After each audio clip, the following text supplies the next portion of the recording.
கர்த்தர் நல்லவர். இந்த ராப்பகல் ஜெபத்திலே வந்திருக்கிறவங்களை யாவரையும் ஆண்டவராகிய இயேசு கிறிஸ்துவின் நாமத்தினாலே உங்களை நாங்கள் வாழ்த்துகிறோம், வரவேற்கிறோம். கர்த்தர் தாமே இந்த நாளிலே உங்கள் வாழ்க்கையில் பெரிய காரியங்களை அவர் செய்ய வல்லவராக இருக்கிறார். எல்லாம் கண்களை மூடி நாம் ஜெபிக்கலாம். எங்கள் அன்பின் பிதாவே இயேசப்பா, இந்த நல்ல ஆண்டவரே இரவு நேரத்தில் அப்பா நம்முடைய சமூகத்தில் எங்களை கூட்டி சேர்த்து நம்முடைய நல்ல தயவுக்காக நம்முடைய கிருபைக்காக நன்றி செலுத்துகிறோம். அப்பா ஆண்டவரே, இந்த ராத்திரி நேரத்தில் ஆண்டவரே எல்லாரும் நித்திரை செய்து கொண்டிருக்கும் போது ஆண்டவரே நாங்கள் விழித்திருந்து ஆண்டவரே இந்த கூடுகையில் அப்பா பங்கு பெறுவதற்கு நீர் எங்களுக்கு கொடுத்த இந்த மேலான ஆண்டவரே இந்த பாக்கியத்துக்காக நமக்கு நன்றி செலுத்துகிறோம். அப்பா நீர் எங்களை ஆண்டவரே சப்பா ஹல்லேலூயா இந்த இரவு நேரத்தில் அப்பா ஹல்லேலூயா யாரெல்லாம் ஆண்டவரே இதில் இருந்து ஆண்டவரே இதை பார்க்கணும், ஆண்டவரே இதில் கர்த்தருடைய வார்த்தை கேட்கணும்னு சொல்லி ஆண்டவரே நேரத்தை ஒதுக்கி இதில் இருக்கிறாங்களோ அவங்க ஒவ்வொருவரையும் தேவன் பலப்படுத்துங்க. ஆண்டவரே ஹல்லேலூயா சோர்வுகள் எல்லாம் மாறட்டும்.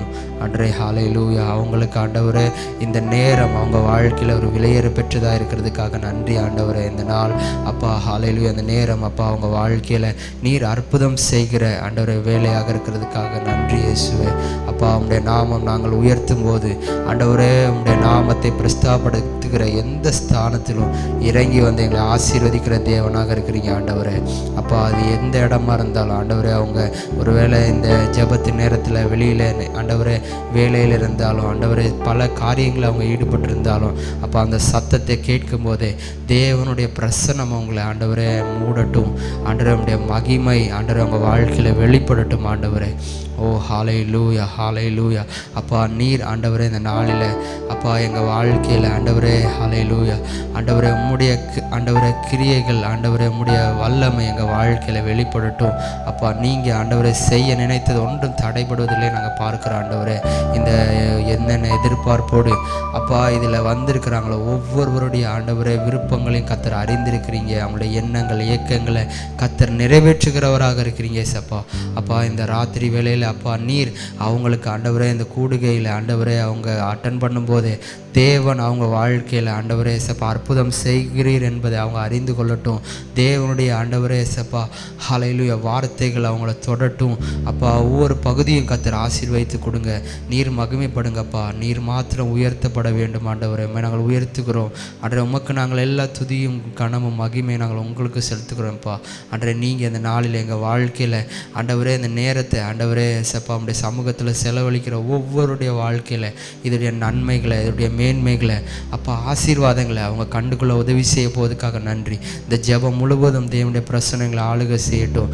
தேவன் ஆண்டவரே அப்பா அவனுடைய ஆளுகைக்குள்ளே நாங்கள் தந்து ஜெபிக்கிறோம் அப்பா. தொடர்ந்து எங்களை வழி நடத்தும். இயேசுவின் நாமத்தில் ஜெபிக்கிறோம் ஜீவனுள்ள நல்ல பிதாவே, ஆமென். ஹல்லேலூயா. கர்த்தர் நல்லவர், ஆமென். தொடர்ந்து நம்ம பாடல்களை பாடி தேவனுடைய நாமத்தை நம்ம மகிமைப்படுத்த போகிறோம். எத்தனைவே சந்தோஷமாக இருக்கிறீங்க, ஆமென். நீங்கள் கர்த்தருக்குள்ளே எப்பொழுதும் சந்தோஷமாக இருங்கள் அப்படின்னு வசனம் நமக்கு சொல்லுது, ஆமென். எப்பொழுதும் ஆமென். எந்த நிலையிலும் ஆண்டவருக்குள்ளே கிறிஸ்துவுக்குள்ளே அவர் என்னோடு இருக்கிறாருங்கிற அந்த உணர்வோடு அவரை நினச்சி சந்தோஷமாக இருப்போம், நம்ம ஆராதிப்போம், ஆமென். அவரை ஆராதிக்கும் போதே விடுதலை, ஆமென், வெற்றி, ஆமென். ஆண்டவர் ஆராதிக்கும் போதே நம்ம வாழ்க்கையில் மேன்மைகள் உண்டாகிறது. அதை உணர்ந்து நம்ம கரங்களை தட்டி ஆமென் எண்ணி எண்ணி துதி செய்வா என்னில் அடங்காத கிருபைகளுக்கா என்ற பாடலை பாடி தேவனுடைய நாமத்தை உயர்த்துவோம்.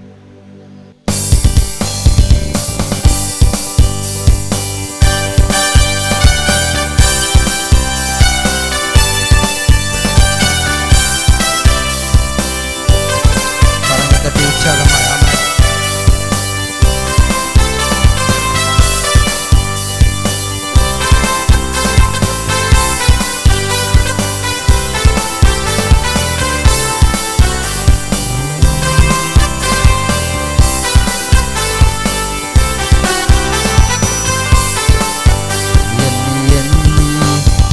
செய்வார் என்னில் அடங்காத கிருபைகளுக்காய் என்றும் தாங்கும் தம்புயமே இன்ப இயேசுவின் நாமமே என்றும் தாங்கும் தம்புயமே இன்ப இயேசுவின் நாமமே. உன்னை நோக்கும் எதிரியின் கண்ணின் முன்பில் பதறாதே, எதிரியின் கண்ணின்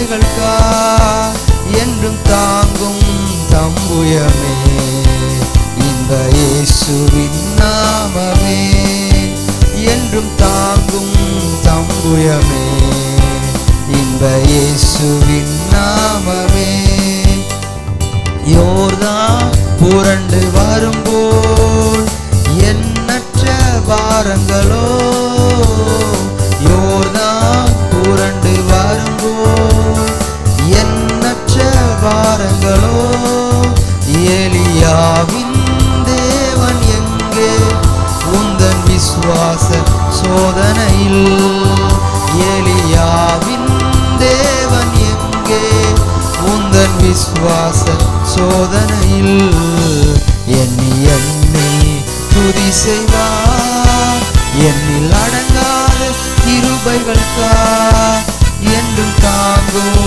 தம்புயமே இன்ப இயேசுவின் நாமமே என்றும் தாங்கும் தம்புயமே இன்ப இயேசுவின் நாமமே உனக்கு வீராகவே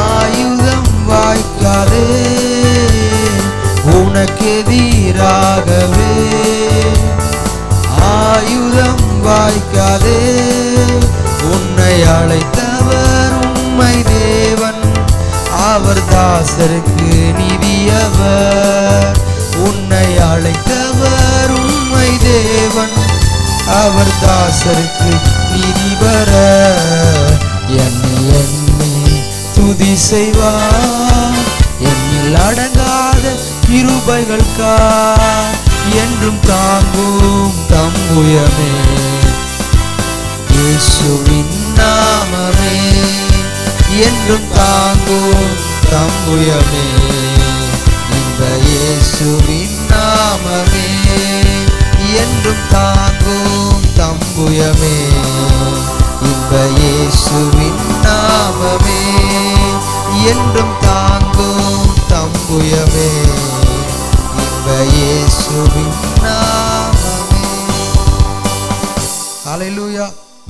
நம்மளை என்றென்றும் தாங்குகிற அவருடைய ஆமென் ஹல்லேலூயா அவருடைய கரம் ஹல்லேலூயா நம்மளை என்றென்றும் தாங்குகிறார், நம்மளை ஏந்துகிறார், நம்மளை சுமக்கிறார், நம்மளுக்கான எல்லாவற்றையும் அவர் செய்கிறவராக இருக்கிறார். ஹல்லேலூயா.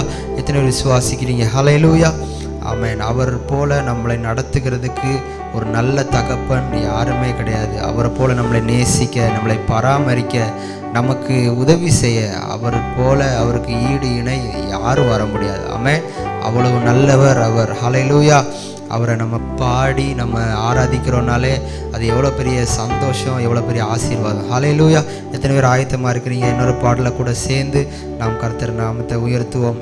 எனக்கு ஒத்தாசை வரும் பர்வதங்களுக்கு நேராக என் கண்களை ஏறெடுக்கிறேன். ஹல்லேலூயா. எத்தனை பேர் நம்புறீங்க? ஆமென். நான் பார்க்குற இடம் அங்கே இல்லை, இங்கே இல்லை, எங்கேயுமே இல்லை. என்னுடைய நோக்கம் ஆமென் ஹல்லேலூயா என்னுடைய ஆதாரமாய் அவர் இருக்கிறார். ஆமென். என்னை போஷிக்கிறவர் அவர் இருக்கிறார். ஹல்லேலூயா. அதனால தான் நம்ம சொல்கிறோம், எனக்கு ஒத்தாசை வரும் பர்வதங்களுக்கு நேராக என் கண்களை ஏறெடுப்பேன்.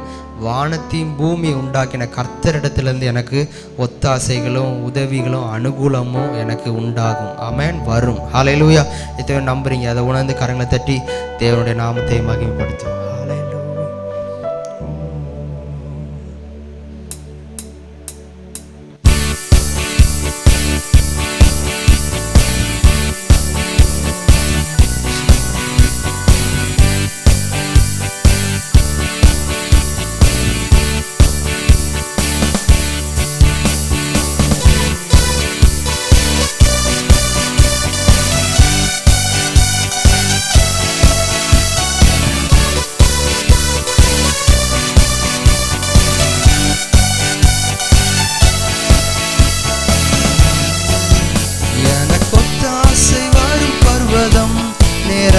என் கண்களை ஏறெடுப்பே எனக்கொத்தாசை வரும் பர்வதம் நேரா என் கண்களை ஏறெடுப்பே வானமும் பூமியும் படைத்த வல்ல தேவனிடமிருந்தே வானமும் பூமியும் படைத்த வல்ல தேவனிடமிருந்தே தேவனிடமிருந்து எண்ணுக்கடங்கா நன்மைகள் வருமே, என் கண்கள் ஏறெடுப்பேனா. எண்ணுக்கடங்கா நன்மைகள் வருமே, என் கண்கள் ஏறெடுப்பேன். எனக்கொத்தாசை வரும் பர்வதம் நேரா என் கண்களை ஏறெடுப்பேன். எனக்கொத்தாசை வரும் பர்வதம் நேரா என் கண்களை ஏறெடுப்பேன். மலைகள் பெயர்ந்தகன்றிடினும், நிலை மாறி புவி அகன்றிடினும். மலைகள் பெயர்ந்தகன்றிடினும், நிலை மாறி புவி அகன்றிடினும். மாறிடுமோ அவர் கிருபை என்னாலும், ஆறுதல் எனக்கு அவரே. மாறிடுமோ அவர் கிருபை என்னாலும், ஆறுதல் எனக்கு அவரே. எனக்கொத்தாசை வரும் பர்வதம் நேரா என் கண்களை ஏறெடுப்பேன். எனக்கொத்தாசை வரும் பர்வதம் நேரா என் கண்களை ஏறெடுப்பேன். என் காலை தள்ளாட ஓட்டார், என்னை காக்கும் தேவன் உறங்கா. என் காலை தள்ளாட ஓட்டார், என்னை காக்கும் தேவன் உறங்கா. இஸ்ரவேலை காக்கும் நல் தேவன் ராப்பகல் உறங்காரே. இஸ்ரவேலை காக்கும் நல் தேவன் ராப்பகல் உறங்காரே. எனக்கொத்தாசை வரும் பர்வதம் நேரா என் கண்களை ஏறெடுப்பேன். எனக்கொத்தாசை வரும் பர்வதம் நேரா என் கண்களை ஏறெடுப்பேன். வலப்பக்கத்தில் நிழல் அவரே, வழுவாமல் காப்பவர் அவரே. வலப்பக்கத்தில் நிழல் அவரே, வழுவாமல் அவரே. சூரியன் பகலில் சந்திரன் இரவில் சேதப்படுத்தாதே. சூரியன் பகலில் சந்திரன் இரவில் சேதப்படுத்தாதே. எனக்கொத்தாசை வரும் பர்வதம் நேரா என் கண்களை ஏறெடுப்பேன். எனக்கொத்தாசை வரும் பர்வதம் நேரா என் கண்களை ஏறெடுப்பேன். தீங்கும் என்னை அணுகாமல், ஆத்துமாவை காக்கும் என் தேவன். தீங்கும் என்னை அணுகாமல், ஆத்துமாவை காக்கும் என் தேவன். போக்கையும் மரத்தையும் பத்திரமாக காப்பாரே இது முதலா. போக்கையும் மரத்தையும் பத்திரமாக காப்பாரே இது முதலா. எனக்கொத்தாசை வரும் பர்வதம் நேரா என் கண்களை ஏறெடுப்பேன். எனக்கொத்தாசை வரும் பர்வதம் நேரா என் கண்களை ஏறெடுப்பேன். எனக்கொத்தாசை வரும் பர்வதம் நேரா என் கண்களை ஏறெடுப்பேன். எனக்கொத்தாசை வரும் பர்வதம் நேரா என் கண்களை ஏறெடுப்பேன். ஹல்லேலூயா, ஆமென். ஹல்லேலூயா, ஆமென். பாருங்க, நம்ம எத்தனையோ இடத்துக்கு போகிறோம், பிரயாணம் பண்ணுறோம், வர்றோம், எதெல்லாமோ சாப்பிட்றோம், நம்ம தூங்குகிறோம். பாருங்கள், ஒரு நேரமும் நம்மளை ஆண்டவர் எவ்வளோ கண்மணி போல் பார்க்குறார். நம்ம தூங்கும்போது எத்தனையோ நம்மளை பக்கத்திலோடு எத்தனையோ பூச்சிகள் இதெல்லாம் போகுது, ஆனால் அது எதுவுமே நம்மளை சேதப்படுத்தலை. வாகனத்தில் போகிறோம், எத்தனையோ நேரத்தில் போகும்போது விபத்துகள் அணுகாமல் நம்மளை ஆண்டவர் பாதுகாக்கிறது. நிறைய இடத்துல நம்ம போய் பார்க்காமலே நிறைய உணவுகளை சாப்பிட்றோம், ஆனால் அதில் என்ன இருக்குதுன்னு தெரியல. ஆனால் நம்மளை ஆண்டது சாப்பிடும்போதும் நம்மளை ஜீவனோட பாதுகாத்திருக்கார். ஹல்லேலூயா, ஆமென். ஹல்லேலூயா. எத்தனை பேர் உணர்றீங்க அவருடைய அன்பை? எத்தனை பேர் புரியுறீங்க அவர் என்னை எவ்வளவாய்? ஆமென். வசனம் சொல்லுது, உன் பாதங்களில் இடராதபடிக்கு அவர் தமது கைகளில் ஏந்தி கொண்டு போவார்கள் அப்படின்னா அர்த்தம் என்னென்னா, உங்களுக்கு ஏதாவது ஒன்று ஆச்சுன்னா உங்களுக்கான தூதர்கிட்ட ஆண்டவர் கேட்குறாரு, தேவன் கேட்குறாரு, என்ன என் பிள்ளைக்கு ஏதாவது ஒன்றை தானே நான் பொறுப்பை கொடுத்தேன், நீ பாதுகாத்தியா அப்படின்னு சொல்லி அவர் அவ்வளோ கரிசனை உள்ளவர். அவங்களுக்காக அவங்க கூட எப்போவுமே பாதுகாக்கிற தூதர்கள் அவங்களோட இருக்கிறாங்க. ஹல்லேலூயா. எத்தனை பேர் உணர்றீங்க? ஹல்லேலூயா. Thank you Jesus. ஆமென். ஹல்லேலூயா. இன்னொரு பாடலை பாட போகிறோம். ஆமென். உம்மைத்தான் நம்பி இருக்கிற எத்தனை பேர் நம்புறீங்க? ஹல்லேலூயா. அவரை நம்பி இருக்கிற நம்ம வாழ்க்கையில் ஆமென், ஒரு நாளும் நம்ம வெட்கப்பட்டு போவதில்லை, ஒரு நாளும் நம்ம ஏமாற்றம் அடைவதில்லை, ஒரு நாள் நம்ம தோற்று போவதில்லை. ஹல்லேலூயா. அவரை நம்புகிற நம்ம வாழ்க்கையில் சகலமும் ஆமென். ரோமர் 8:28 சொல்லுது, சகலமும் நன்மைக்கு எதுவாய் முடிய பண்ணுகிறவராக இருக்கிறார். ஹல்லேலூயா. நம்ம வாழ்க்கையில் அநேக நேரம் நம்ம எடுத்த முடிவுகள் தவறாக இருந்திருக்கலாம், ஆனால் ஆண்டவர் அதையும் நன்மையாய் மாற்றித்தர அவர் உண்மை உள்ளவராக இருக்கிறார். ஹல்லேலூயா. நல்லவராக இருக்கிறார். எத்தனை பேர் விசுவாசிக்கிறீங்க? ஹல்லேலூயா. அதை நினச்சி ஆண்டவரை தான் நம்பி இருக்கிறேன். எத்தனை பேர் நம்புறீங்க இந்த ராப்பகல் ஜெபத்தில்? ஹல்லேலூயா. நம்ம இந்த கூடுகைக்கு வந்திருந்தாலும் நம்ம நம்பிக்கை எதிர்பார்ப்பு ஆண்டவர் மேலே இருக்கணும். ஹல்லேலூயா. அவர் மேலே இருக்கும்போது நமக்கான வார்த்தை வரும், நமக்கான ஆமென் அற்புதம் நடக்கும், நமக்கான ஆமென் ஹல்லேலூயா கிடைக்க வேண்டிய காரியங்கள் நம்முடைய கரத்தில் வந்து கர்த்தர் ஆமென் கொண்டு வந்து தருவார். ஹல்லேலூயா. எத்தனை விசுவாசிக்கிறீங்க? ஹல்லேலூயா. சேர்ந்து கரங்களை தட்டி ஆமென் நம்ம ஆண்டவரை உயர்த்த போகிறோம். அவரை நம்பி இருக்கிறோம் என்று சொல்லி அதை உணர்ந்து நம்ம பாடும்போது ஒவ்வொரு வரிகளையும் நம்ம உணர்ந்து பாடணும். ஆமென். சும்மா ஏதோ கரங்களை தட்டி வாயை திறந்து பாடுறோம் அப்படின்னு இல்லை, நம்ம அந்த வரிகளை உணர்ந்து அதை யோசித்து பார்த்து அதை நினச்சி நம்ம உள்ளத்தின் ஆழத்திலிருந்து கர்த்தரை ஆராதிக்க போகிறோம். ஆமென்.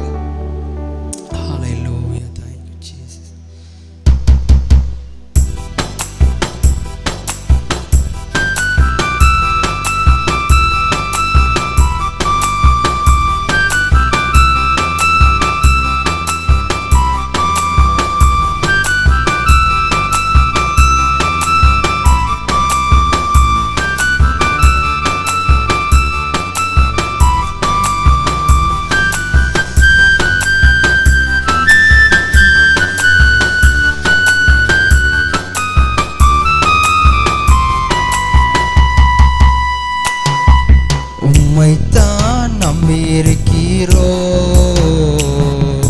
உம்மையன்றி யாரும் இல்லையப்பா. உம்மைத்தான் நம்பியிருக்கிறோ, உம்மையன்றி யாரும் இல்லையப்பா.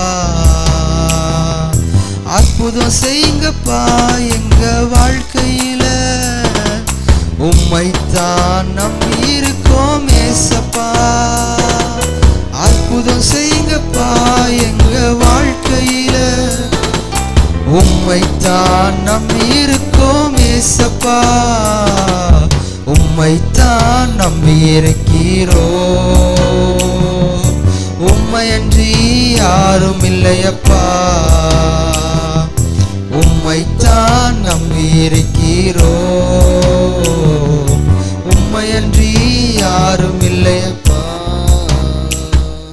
நீங்க தான் ஏதாவது செய்யணும் என்று எதிர்பார்த்து காத்திருக்கிறோ.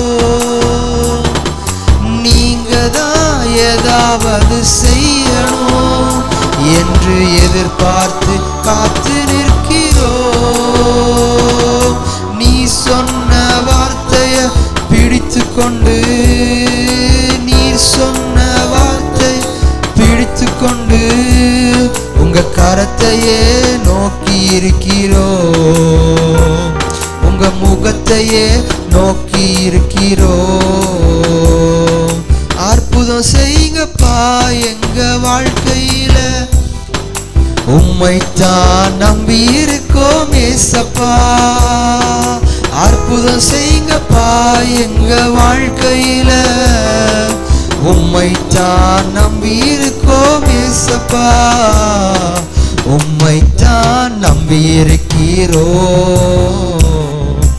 உம்மையன்றி யாரும் இல்லையப்பா. உம்மைத்தான் நம்பி இருக்கி சொல்லுங்க நம்பிக்கையோட, அப்பா உம்மையன்றி யாரும் இல்லையப்பா. நிந்தையும் அவமானம் சகித்து கொண்டு உம் செட்டை நிழலிலே வந்து நிற்கிறோம். நிந்தையும் அவமானமும் சகித்து கொண்டு உம் செட்டை நிழலிலே வந்து நிற்கிறோம்.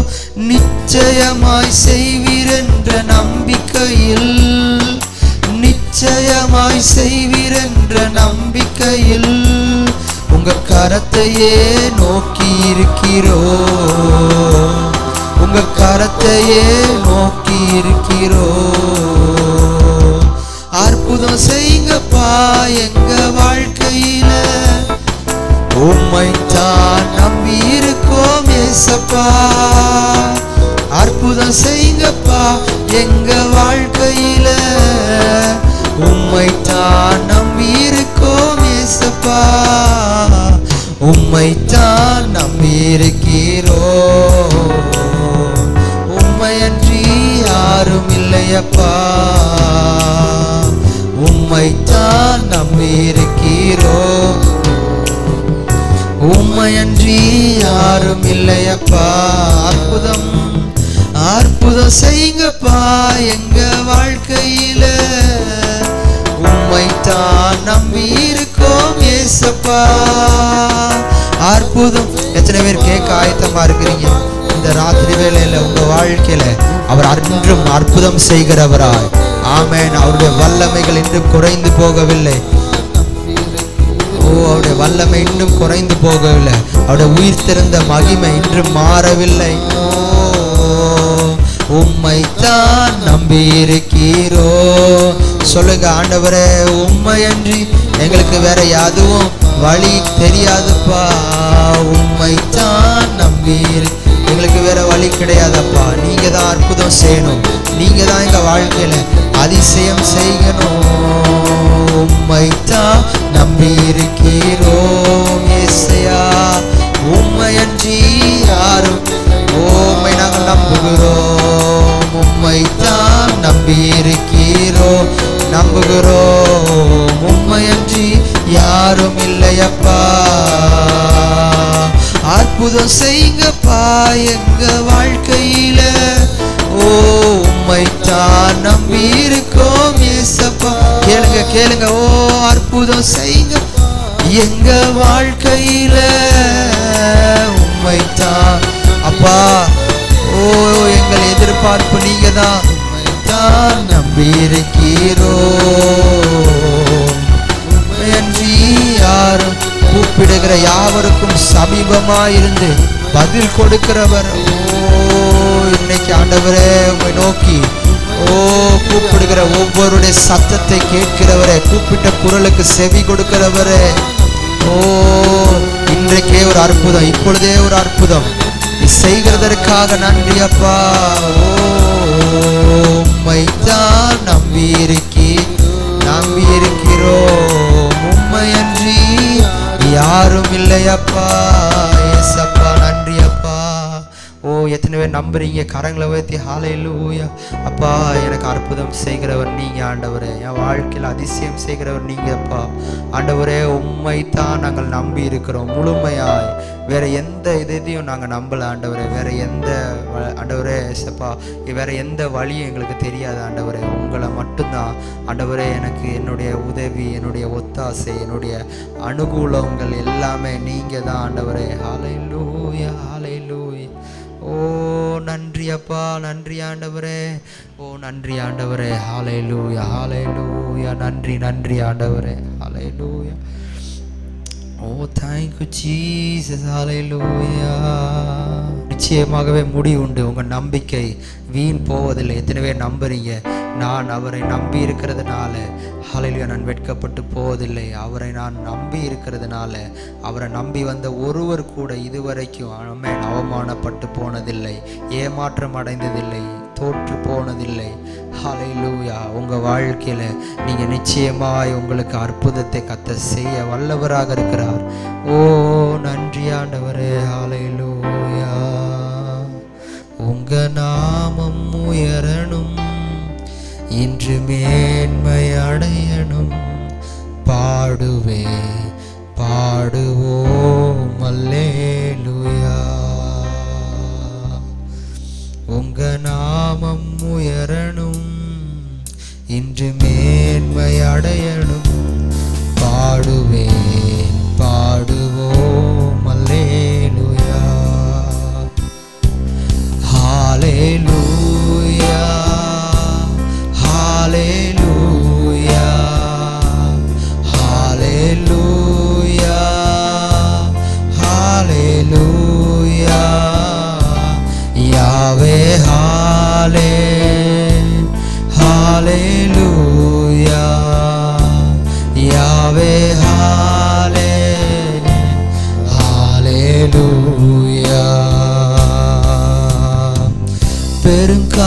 காற்றும் அடங்கி போகும், எக்கடலும் வழி திறக்கும்.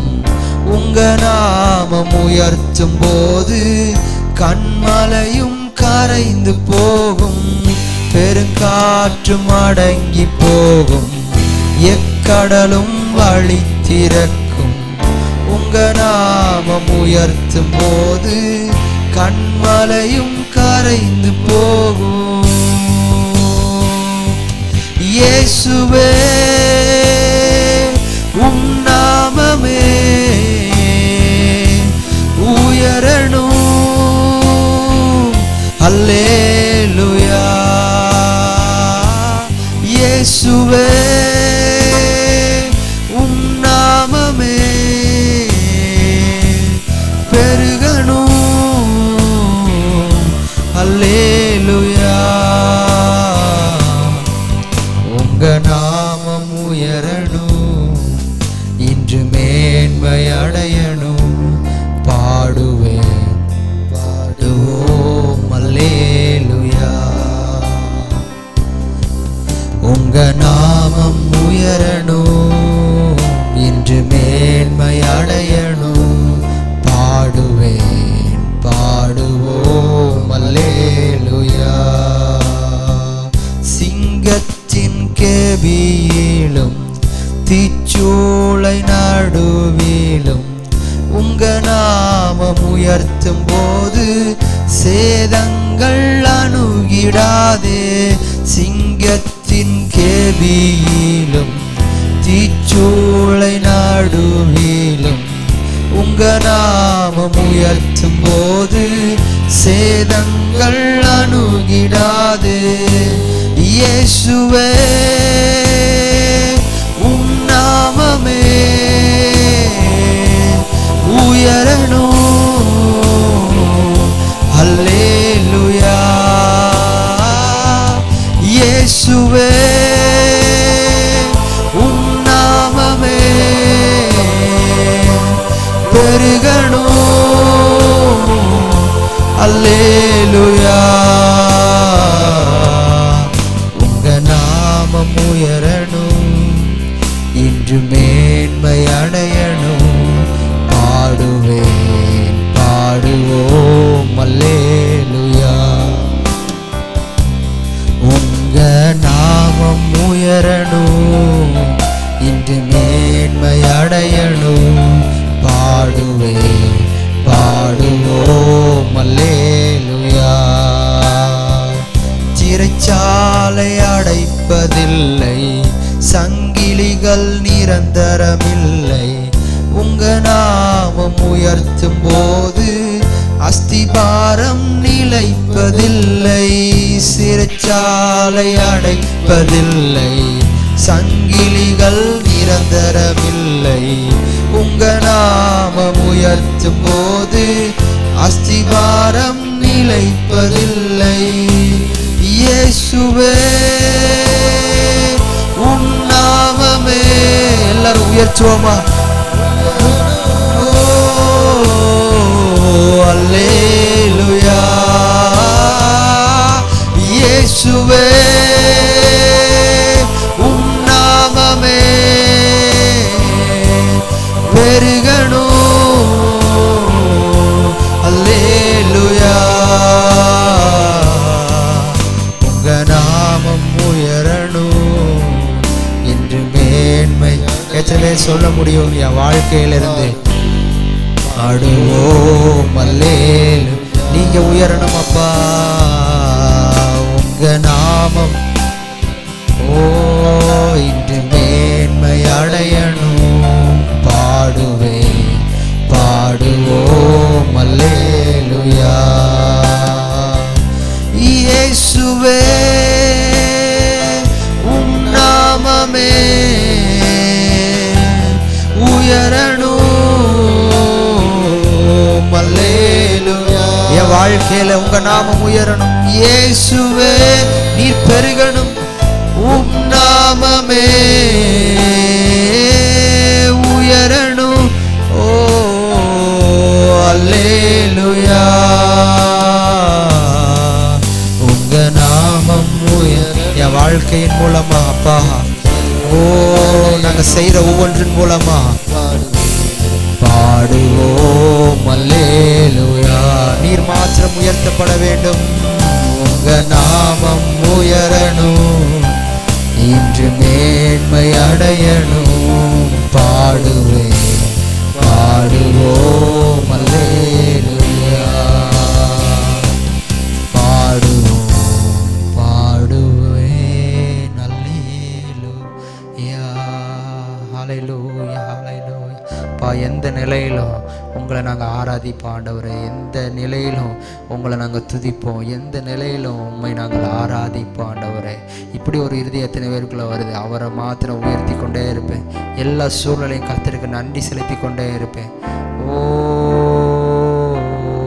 எது நடந்தாலும் எது நடக்காமல் போனாலும் ஓ, அவரை நான் விட்டு ஒரு நாள் விலக மாட்டேன், அவரை விட்டு நான் தூரமாக போக மாட்டேன். அவருடைய அன்பில் நான் நிலைத்திருப்பேன். ஹல்லேலூயா. அவருடைய அன்பின் நதியில் மூழ்கட்டும் ஆண்டவரே இந்த ஆராதனை வேளையில். அப்போ அவருடைய அன்பை ஆழமாய் இன்னும் ஆழமாய் அறிந்து கொள்ள எங்களுக்கு உதவி செய்வீராக. ஓ, நன்றி ஆண்டவரே. அப்பா அந்த ஆராதனை வேளையில் உண்மை ஆராதித்து கொண்டிருக்கிற ஒவ்வொருடைய வாழ்க்கையின் மூலமாய் நீர் மேன்மை அடைகிறதற்காக நன்றி, நீர் மகிமை அடைகிறதற்காக நன்றி. உங்கள் நாமும் உயர்த்தப்பட்டு கொண்டிருக்கிறதற்காக நன்றி ராஜா. ஆண்டவரே, இவங்க வாழ்க்கையில் நீர் பெருகணும் ஆண்டவரே. ஓ, நீர் உயரணும் அப்பா. ஹல்லேலூயா. எங்கள் மூலமாய் வருகிற எல்லா மேன்மை உமக்கு வரணும் ஆண்டவரே. அப்பா இந்த ஆராதனை நேரத்தில் நீர் எங்களோடு அப்பா அசைவாடினதற்காக, எங்கள் மத்தியில் உலாவினதற்காக நன்றி ஆண்டவரே. தொடர்ந்து நீர் கிரியை செய்யுங்க, வழி நடத்துங்க. இயேசுவின் நாமத்தில் எங்கள் ஆராதனை ஏற்றுக்கொள்ளும் அங்கீகரியும் ஜீவனுள்ள நல்ல பிதாவே. ஆமென் ஆமென். கர்த்தருடைய பரிசுத்த நாமம் மகிமைப்படுவதாக. மனமகிழ்ச்சியும் ஆசீர்வாதவுமான இந்த நாளுக்காக நாம் கர்த்தரை துதிக்கவும் நன்றி செலுத்தவும் கடமைப்பட்டிருக்கின்றோம். ஆண்டவருடைய கிருபையினாலும் இரக்கங்களினாலும் கர்த்தர் கடந்த 7 மாதங்கள், இந்த ஆண்டிலே கடந்த 7 மாதங்களும் நம்மை ஒரு தகப்பனை விட மேலாக சுமந்து, ஒரு தாயை விட மேலாக தேற்றி, விபத்துகளுக்கும் ஆமேன் கொள்ளை நோய்களுக்கும் ஆமேன் இரவிலே உண்டாகின்ற பயங்கரங்களுக்கெல்லாம் நீங்களாக்கி பாதுகாத்து வழிநடத்தி வந்த தேவாதி தேவனை உயர்த்தி மகிமைப்படுத்துகின்ற விதமாய் நாம் ஆராதிக்கின்ற பிதா, குமாரன், பரிசுத்த ஆவியாகிய திரியேக தேவனை உயர்த்தி மகிமைப்படுத்துகின்ற விதமாய் ஒரு அல்லேலூயா சொல்லி நாம் ஆண்டவரை மகிமைப்படுத்தலாம். ஆமேன் ஹல்லேலூயா. அதை போன்று இந்த நாளில் இந்த மாதமும் கூட இந்த ராப்பகல் ஜெபத்தை கர்த்தர் நமக்கென்று ஆயத்தம் பண்ணி கொடுத்ததற்காய் கரங்களை தட்டி ஆண்டவரை மகிமைப்படுத்தலாம். அதை போன்று இதனால் நல்ல பாடல் ஆராதனையை கர்த்தர் நமக்கு ஆயத்தம் பண்ணி கொடுத்ததற்காக, அதற்காக ஜெபித்த பிள்ளைகள், உழைத்தவர்கள், கொடுத்தவர்கள், நாளில் விசேஷமாய் பாடல் ஆராதனை நடத்தின ஆமேன். அதை போன்று ஆமேன் கீபோர்டை கொடுத்த, இதை போன்று வீடியோ எல்லா சவுலுக்கும் வாழ்த்துக்களை நன்றிகளை நாம் சொல்ல கடமைப்பட்டிருக்கின்றோம். ஏனென்றால் ஒரு தியாகத்தோடு இந்த ஊழியத்தை செய்கின்றார்கள். இதனுடைய ஆண்டவர் சொன்னார் அல்லவா, கர்த்தருடைய நாமத்தை நிமித்தம் 2-3 பேர் அவர்கள் கர்த்தருக்காக இதையாக ஒரு சிறு காரியத்தை செய்தால் கூட, அவன் ஒரு கலசம் ஒரு கப்பு தண்ணீர் கொடுத்தால் கூட அவனுடைய பலனை அவர்கள் அடையாமல் போக மாட்டார்கள் என்று வேத வசனம் நமக்கு தெளிவாய் சொல்கின்றது. ஆகினாலே கர்த்தருக்காக எந்த ஒரு காரியத்தை செய்தாலும் அதனுடைய பலனை அவர்கள் பெற்றுக்கொள்ளாமல் ஆமேன் போகிறது இல்லை என்று நான் நிச்சயமாய் சொல்கிறேன். ஏனென்றால் நான் கடந்த 25 ஆண்டுகளாக ஆமேன் ஊழியத்தின் பாதைகளிலே நான் கடந்து வருகிறேன், நான் பார்த்து கொண்டு வருகிறேன், அனுபவித்து கொண்டு வருகிறோம். ஆண்டவருக்காக ஒரு சின்ன காரியத்தை செய்த எல்லா ஒரு விதையை நாம் ஒரு நிலத்திலே விதைக்கிறோமானால் அந்த நிலம் நல்ல நிலமாக இருக்கும் பொழுது இந்த நிலத்திலே போடப்படுகின்ற விதைக்கப்படுகின்ற விதைகள் அது முளைத்து, அது வளர்ந்து, கனி கொடுத்து, அது பலவிதமான காரியங்களை செய்கிறதை கனி கொடுக்கிறதாய் மாறுகிறது. வயல் நிலங்கள் அறுவடைகளாய் மாறுகிறது, கோதுமை நிலங்கள் அறுவடைகளாக மாறுகிறது. நாளிலும் ஆகையினாலே இவைகளெல்லாம் தாண்டி இந்த உலகத்திலே செய்யப்படுகிற ஒரு காரியத்திற்கு இவ்வளவு ஒரு அறுவடை உண்டாகுமானால், கனி கிடைக்குமானால், கனி கொடுக்கின்ற மரங்களாய் மாறுகிறது என்றால் இந்த நாள் அதைவிட மேலாக தேவனுக்காக, ஆண்டவருக்காக எந்த ஒரு சிறு காரியத்தை செய்தாலும் நம்முடைய நேரத்தை கொடுக்கலாம், அல்லது நம்முடைய பணங்களை கொடுக்கலாம், அல்லது நம்முடைய ஏதோ ஒரு காரியத்தை நம்ம ஆண்டவருக்காய் கொடுக்கும் பொழுது நிச்சயமாக அதனுடைய பலனை நாம் பெற்றுக்கொள்ளாமல் போகிறதே இல்லை என்பதை நீங்கள் மறந்து போகவே கூடாது. ஆகையினாலே பாடல் ஆராதனை நடத்தின ஆண்டவருடைய பிள்ளைகளுக்கு ஆண்டவருடைய பலன்களை கொடுத்து வழிநடத்த போகிறதற்காக அதை போன்று அது மட்டுமல்ல, நீங்கள் இந்த பகல் முழுவதும் வேலை செய்துவிட்டு இரவிலே விழித்திருந்து ஜெபிப்பதற்காக எல்லா மாதமும் 3வது வெள்ளிக்கிழமை இரவு 11 மணிக்கு நாம் ஆரம்பித்து 1 மணிக்கு இந்த ஜெபத்தை நிறுத்தி விடுகிறோம். ராப்பகல் ஜெபம். ஆகையினால தான் அந்த இரவு முடிகிற 1 மணி நேரம், அடுத்த 1 மணி நேரம் பகல் 1 மணி நேரம். ஆகையினால இந்த 2 மணி நேரம் நிச்சயம் நாம் ஒவ்வொரு மாதமும் ஆண்டவருடைய சமூகத்தில் நம்ம ஜெபிப்பதற்கு ஆண்டவர் இந்த ஆண்டு தடையின்றி நடத்தி கொண்டு வந்தார். இந்த மாதமும் நடத்துவதற்கு ஆண்டவர் கிருபை தந்ததற்காக நாம் கர்த்தரை துதிக்கவும் நன்றி செலுத்தவும் நாம் கடமைப்பட்டிருக்கின்றோம். எனக்கு அன்பான தேவனுடைய பிள்ளைகளை, இந்த நாளில் கூட இந்த ராப்பகல் ஜெபம் ஆகையினாலே இன்னும் அதை போன்று ஆண்டுடைய வார்த்தையை இந்த நாளில் கூட கர்த்தருடைய மனிதர் கொடுத்து நமக்காக ஜெபிப்பார்கள். விசேஷமாக இந்த நாளில் கூட நாம் ஒரு சில இப்பொழுதும் ஒரு அரை மணி நேரம் நம்ம என்ன செய்ய போகிறோம் என்றால் சில ஜெப விண்ணப்பங்களுக்காக நாம் ஜெபிக்க போகின்றோம். ஆகையினாலே தான் 3-4 ஜெப விண்ணப்பங்களுக்காக நமக்கு இருக்கின்ற நேரத்திற்குள் நாம் ஜெபித்து நாம் அடுத்த பகுதிகளுக்கு நேராக நாம் கடந்து செல்ல போகின்றோம். அன்பான தேவனுடைய பிள்ளைகளை, இந்த நாளிலும் இரவில் உண்டாகின்ற பயங்கரங்கள், இருளில் நடமாடும் கொள்ளை நோய்கள், இருளில் நடமாடுகிற கொரோனா காலகட்டத்திலே தான் இந்த இரவு பகல் ஜெபம் இது ஆன்லைனில் இது மறுபடியும் யூடியூப் சேனலில் கொண்டு வரப்பட்டு இந்த நாட்களில் அநேகர் அதை பார்க்கின்றார்கள், ஜெபிக்கின்றார்கள். அநேகருக்கு ஆசீர்வாதமாக இருக்கிறது என்று சொல்லுகின்றார்கள். இன்னும் மாதந்தோறும் இதில் ஒவ்வொரு ஊழியக்காரர்கள் ஆண்டுடைய வார்த்தைகளை கொடுக்கிறார்கள். அதுவும் சில ஊழியர்களுக்கு சில நேரங்களில் சில சூழ்நிலைகளில் இதை போன்ற வாய்ப்புகள் கிடைப்பதில்லை. எல்லாரும் ஒரு யூடியூப் சேனலை பயன்படுத்தி ஊழியர்களை செய்ய முடிவதில்லை. ஆகையினாலே தான் நம்ம சேனலில் கூட இதில் எல்லா மாதமும் ஒவ்வொரு ஊழியக்காரர்கள் ஆண்டுடைய வார்த்தையை கொடுத்து ஜெபித்து கொண்டு வருகின்றார்கள். ஏன் அப்படி நாம் செய்கிறோம் என்றால் எல்லாரும் ஆண்டுடைய ராஜ்யத்திற்காக ஊழியம் செய்கிறார்கள். ஆகையினால எல்லாரும் பயன்பட வேண்டும் என்கின்ற ஒரு நோக்கத்தோடு தான் நாம் இதை செய்து கொண்டு வருகின்றோம். எனக்கு அன்பு தேவனுடைய பிள்ளைகளை, இந்த நாளில் கூட 3 ஜெப விண்ணப்பங்களுக்காக ஜெபிக்க போகின்றோம். ஒன்று, இந்த மாதம் முதலாவதாக ஒரு கொள்ளை நோய். தற்பொழுது அந்த நம்ம சங்கீதம் 91:6 நம்ம வாசிக்கும் பொழுது, இருளில் நடமாடும் கொள்ளை நோய்க்கு ஆண்டவர் நம்மை தப்புவிக்கின்றவராக இருக்கின்றார்.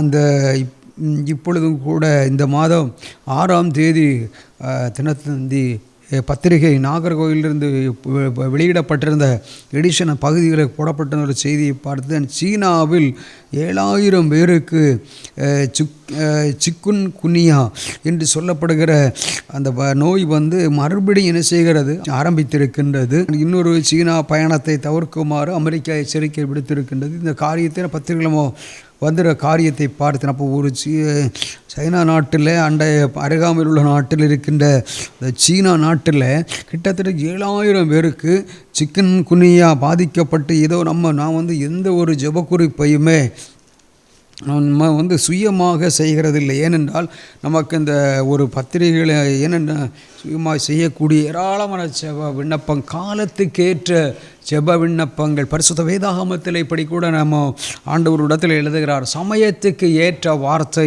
ஒரு ஊழியக்காரண்டத்தில் இருக்க வேண்டும் என்று ஆண்டவர் எதிர்பார்க்கிறார். அப்போ காலத்திற்கேற்ற ஜெப விண்ணப்பங்கள், சமயத்துக்கு ஏற்ற ஜெப விண்ணப்பங்கள் அவசியம். பாருங்கள், ஆகினால தான் இந்த இரவு பகல் ஜெபம் என்ன செய்கிறது என்றால், இந்த இரவு பகல் ஜெபம் என்ன செய்கிறது என்றால் அந்த கொள்ளை நோய்களை தடுத்து நிறுத்துகின்றது. இந்த ஆகினாலே தான் இந்த சங்கீதம் 91 எழுதப்பட்டிருக்கிற இருளில் நடமாடும் கொள்ளை நோய்கள். அந்த கொள்ளை நோய்கள் இரவில் ஆகினால தான் அந்த 11 மணிக்கு நம்ம அந்த 11 to 11:30 வரை இந்த பாடல் ஆராதனைகள் கடந்து போகின்றன. அதற்கு பின்பு அந்த இரவு முடிவதற்குள் என்ன செய்கிறோம், அந்த கொள்ளை நோய்களுக்கு தடுத்து அந்த நேரத்திலே தான் சத்துருவானவன் என்ன செய்கின்றானாம், இந்த கொள்ளை நோய்களை அதிகப்படுத்துகிறதாக வேத பண்டிதர்கள் சொல்கின்றார்கள். ஆகையினாலே தான் அந்த கொள்ளை நோய்களை தடுத்து, ஆகினால தான் இருள் என்று எழுதப்பட்டிருக்கிறது. அந்த இருளிலே நடமாடுகிற மக்களை பாதிக்கின்ற அந்த கொள்ளை நோய்களை தடுத்து நிறுத்துவதற்கு சரியான நேரத்தில் நம்ம என்ன செய்ய வேண்டும்? ஜெபிக்க வேண்டியது அவசியம். ஆகையினால் நம்முடைய ஜெபங்களை கேட்டு கர்த்தர் நிச்சயமாய் அற்புதம் செய்வார். இந்த சிக்குன்குனியா வந்து ஒரு மனிதர் உயிரிழந்து போகிறார் என்றால், அவர் ரட்சிக்கப்பட்ட மனிதராக இருந்தால் அவர் பரலோகத்திற்கு வந்து விடுவார். அதில் எந்த மாற்று கருத்துக்களும் இல்லை. ஆனால் ரட்சிக்கப்படவில்லை என்றால் அக்னியும் கந்தகமும் எரிகிற அக்னி கடலுக்கு சென்று விடுவார். ஆகையினாலே தான் இப்படிப்பட்ட நோய்கள் வந்து மக்கள் உயிரிழந்து நரகத்துக்கு அக்னியும் கந்தகமும் எரிகிற அந்த அக்னி நித்திய காலமாய் அக்னி கந்தகம் எரிகிற அந்த அக்னி கடலுக்கு சென்று விடக்கூடாது. அதை தடுத்து நிறுத்தி அந்த மக்களை பாதுகாத்து ஆண்டவர் அவர்களுக்கு சுகத்தை கொடுக்க வேண்டும்.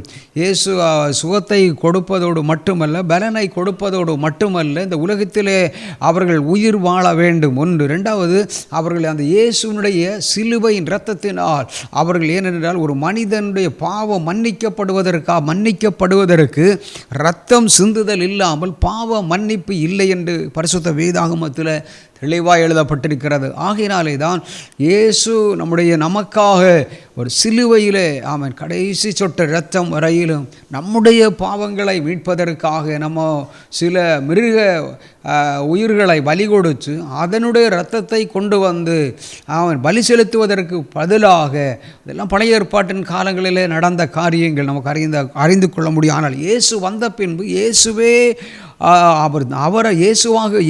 நமக்காக பலியாகி அவருடைய இரத்தம் சிந்தப்பட்டிருக்கிறது. அந்த இரத்தம் ஒரு மனிதனுடைய ஜென்ம கர்ம பாவத்தை மன்னிக்கக்கூடியதாக இருக்கிறது. நீங்கள் செய்ய வேண்டிய வேலை ஒன்றுமே இல்லை. பணம் கொடுக்க வேண்டிய அவசியம் செய்ய வேண்டிய ஒரே ஒரு காரியம் என்னவென்றால், உங்கள் கண்களை மூடி இயேசுவின் ரத்தம், இயேசுவின் ரத்தம் ஜெயம், இயேசுவின் ரத்தம் ஜெயம் என்று சொல்லி பாருங்கள். இந்த ஜெபத்தை ஏறெடுக்க உங்கள் வாழ்க்கையில் இருக்கிற அத்தனை பாவங்கள் உங்கள் கண்கள் முன்னாலே திரை போன்று வந்து கொண்டே இருக்கும். அவைகளை நீங்கள் அறிக்கையிட்டு நீங்கள் அதிலிருந்து விடுதலை பெற்று வெளியே வர முடியும். எத்தனையோ பேருடைய சாட்சிகளை நான் சொல்ல முடியும். நேரத்தை முன்னிட்டு நான் அந்த பகுதிக்கினராய் கடந்து நீங்கள் செய்ய வேண்டிய ஒரே ஒரு காரியம், பணம் கொடுக்க வேண்டிய அவசியம் இல்லை. ஒரு மனிதனுடைய ஆத்துமா மீட்பென்பது இந்த உலகத்தை விட விலை மதிப்புள்ளது. ஆகையினாலே தான் இந்த வார்த்தையை மட்டும் நீங்கள் பயன்படுத்தின. இயேசுவே என்னை ரட்சியும், என்னுடைய ஜென்ம பாவத்தை மன்னியும், என்னுடைய கர்ம பாவத்தை, நான் பூமியிலே பிறந்த பின்பு செய்த பாவங்கள், அதற்கு முன்பதாக பாரம்பரிய சாபங்கள், பாரம்பரிய கட்டுகள், பாவங்கள், இவைகளிலிருந்து ஒரு விடுதலை உண்டாக வேண்டுமானால் இயேசு உங்களை விடுதலையாக்கினால் நீங்கள் மெய்யாகவே விடுதலை ஆவீர்கள். ஆகையினாலே இந்த நாளிலும் கூட காரியங்களுக்காக நம்ம ஜெபிக்க போகிறோம். இதில் ஒரு ஆத்துமா ரட்சிக்கப்படுமானால் அது எவ்வளவு இந்த உலகத்தை விட விலையேற பெற்றதாக இருக்கிறது. ஆகையினாலே தான் இவ்வளவு நம் பிரயாசப்பட்டு நம்ம என்ன செய்கிறோம், இந்த ஊழியத்தை செய்து கொண்டு வருகின்றோம். ஆகையில் இயேசுவே சொல்லி இருக்கிறார், 99 நீதிமான்களை விட ஒரு பாவி, ஒரு ரட்சிக்கப்படாத மனிதன் பாவி மனம் திரும்பும் பொழுது பரலோகம் சந்தோஷம் அடைகிறது என்று சொல்லுகிறார். ஆகையினால் தான் இந்த காரியங்களுக்காக நம்ம ஜெபித்து கொண்டு வருகின்ற ஒன்று. இன்னொரு பக்கம் நாம் பார்க்கும் பொழுது இயேசுனுடைய கொள்ளை நோய்கள் இயேசுனுடைய வருகைக்கு அடையாளமாக இருக்கிறது. நம்ம சுவிசேஷ புத்தகங்களில் இயேசுனுடைய வருகையினை குறித்து 40 விதமான அடையாளங்கள் எழுதப்பட்டிருக்கின்றன. ஆனால் 40 அடையாளங்களிலும் கொள்ளை நோய்களை குறித்து எழுதும் பொழுது அவர் என்ன சொல்லுகிறார், கொள்ளை நோய்கள் அதிகப்படுகிறது என்றால் நம்ம எவ்வளோ ஜெபிக்கிறோம், ஜெபித்த பின்பு மறுபடியும் அதிகமாய் வருகிறது, மக்களை பாதிக்கிறது என்று சொன்னால் அதனுடைய நோக்கம் என்ன, அதனுடைய அர்த்தம் என்ன, பின்னணியும் என்ன என்பதை நாம் அறிந்து கொள்ள வேண்டும். இயேசு அதை சீக்கிரமாய் வரப்போகிறார். கொள்ளை நோய்கள் என்பது இயேசுடைய வருகைக்கு அடையாளமாக இருக்கிறது. ஆகையினாலே இந்த பாதிக்கப்பட்ட மக்கள் இதிலிருந்து விடுதலை பெறவும் அவர்கள் ரட்சிக்கப்பட்டு உலகத்திலே அவர்கள் வாழ்வதற்காக நம்ம ஜெபிக்க வேண்டும். அதற்காகத்தான் தேவன் நாம் அழைத்திருக்கிறார், ஊழியங்களை கரத்திலே கொடுத்திருக்கிறார், நம்மை ரட்சித்திருக்கிறார், நம்மை அபிஷேகித்திருக்கிறார், ஊழியக்காரிகளாக நம்மை மாற்றி வைத்திருக்கிறார். அறிந்தும் அதன்படி செயல்படவில்லை என்றால் அநேக அடிகளுக்கு அவன் பாத்திரவானாய் மாறிவிடுவான். ஆண்டவர் நியாயசனத்துக்கு முன்பதாய் நின்று கேள்வி கேட்கும் பொழுது நமக்கு பதில் சொல்ல முடிவதில்லை. கிரீடங்கள் குறைந்து போகும். ஒரு மனிதர் ரட்சிக்கப்பட்ட ஒரு மனிதனுக்காக பரிசுத்த வேதாகமத்தின் அடிப்படையில் 5 விதமான கிரீடங்கள் கொடுக்கப்படுகின்றன. ஆனால் ரட்சிக்கப்பட்டு நம்ம ஞானஸ்நானம் எடுத்து எப்படியோ ஒரு விதத்தில் இந்த உலகத்தில் வாழ்ந்தாலும் நீங்கள் ஆனால் ரட்சிக்கப்பட்டு நம்ம ஒரு சபையில் அங்கமாய் வாழ்ந்து நம்ம ஒரு பாவ மன்னிப்பு நிச்சயத்தோடு வாழ்ந்தால் பரலோகத்துக்கு வந்து விடுவீர்கள், ஆனால் கிரீடங்கள் குறைந்து விடும். கிரீடங்கள் கிடைக்க வேண்டுமானால் விலைக்கிரயம் பண்ண வேண்டும், தியாகம் பண்ண வேண்டும், நற்கிரியைகள் செய்ய வேண்டும். இவைகளெல்லாம் செய்யும் பொழுதுதான் அந்த 5 விதமான கிரீடங்களாலும் நீங்களும் நான் அலங்கரிக்கப்பட முடியும் என்பதில் எந்த விதமான மாற்று கருத்துகளும் இல்லை. கர்த்தர் நம்மை ஆசீர்வதிப்பார். 2வதாக இன்னொரு காரியத்திற்காக நம்ம ஜெபிக்க போகிறோம். நம்முடைய தமிழ்நாட்டினுடைய நம்ம நாமக்கல் மாவட்டத்தில் நடந்த ஒரு சம்பவத்தை பார்க்கும்பொழுது எனக்கே அதிர்ச்சியாய் மாறிவிட்டது. இந்த மாதம் 6ஆம் தேதி 5ஆம் தேதி நடக்கிற சம்பவத்தை 6ஆம் தேதி பத்திரிகை கொண்டு வந்து விடுவார்கள். பாருங்கள், தலையை துண்டாக்கி 3 குழந்தைகளை கொடூரமாக கொண்ட தந்தை. காரணம் என்னவென்றால் கடன் பிரச்சனையில் தானும் தற்கொலை என்று பத்திரிகையில் போடப்பட்டிருக்கிறது. இதைத்தான் நம்ம நம்ப முடியும். பத்திரிகையில் என்ன போடுகின்றார்களோ அதைத்தான் நம்ம என்ன செய்ய முடியும், அறிந்து கொள்ள முடியும். இந்த பாருங்கள், இந்த 3 பிள்ளைகளுடைய தலையை துண்டாக்கும் அளவுக்கு அவருடைய மனது கடந்து போய்விட்டது. காரணம் என்ன? அவருக்குள்ள ஒரு மனிதன் அதுதான் ரொம்ப முக்கியம். ஒரு மனிதன் உண்மையான ரட்சிப்பை பெற்றுவிட்டால் இப்படிப்பட்ட காரியங்களுக்குள்ளாய் கடந்து செல்ல மாட்டான். காரணம் என்னவென்றால், ஒரு மனிதன் பரிசுத்த வேதாகமத்தை வாசிக்க ஆரம்பித்தால் தேவனாகிய கர்த்தர் மோசையின் மூலமாக இஸ்ரவேல் மக்களுக்கு தேவையான 10 கற்பனைகளை கொடுத்தார். அதில் ஒரு கற்பனை என்னவென்றால் கொலை செய்யாதிருப்பாயாக எழுதப்பட்டிருக்கிறத அறிந்து கொள்ள முடியும். பாருங்கள், யாத்திரையாகமம் 20வது அதிகாரத்தில் 13வது வசனம் இப்படி சொல்லுகிறது, கொலை செய்யாதிருப்பாயாக. அப்போ இந்த பரிசுத்த வேதாகமத்தை ஏன் நாம் சொல்லுகிறோம், நீங்கள் பைபிளை வாசிங்க அப்படின்னு சொல்லுகின்றோம், கட்டாயப்படுத்துகிறது இல்லை. ஆனால் கட்டாயப்படுத்துவது நம்முடைய வேலையும் அல்ல. நீங்கள் அதை வாங்கி வாசியுங்கள் என்று சொல்லும் பொழுது இந்த கட்டளைகள் எல்லாம் நமக்கு ஒரு மனிதனுக்குள் இருக்கும் பொழுது அந்த மனிதன் இப்படிப்பட்ட காரியங்களில் செயல்பட சற்று தயங்கி விடுவான்.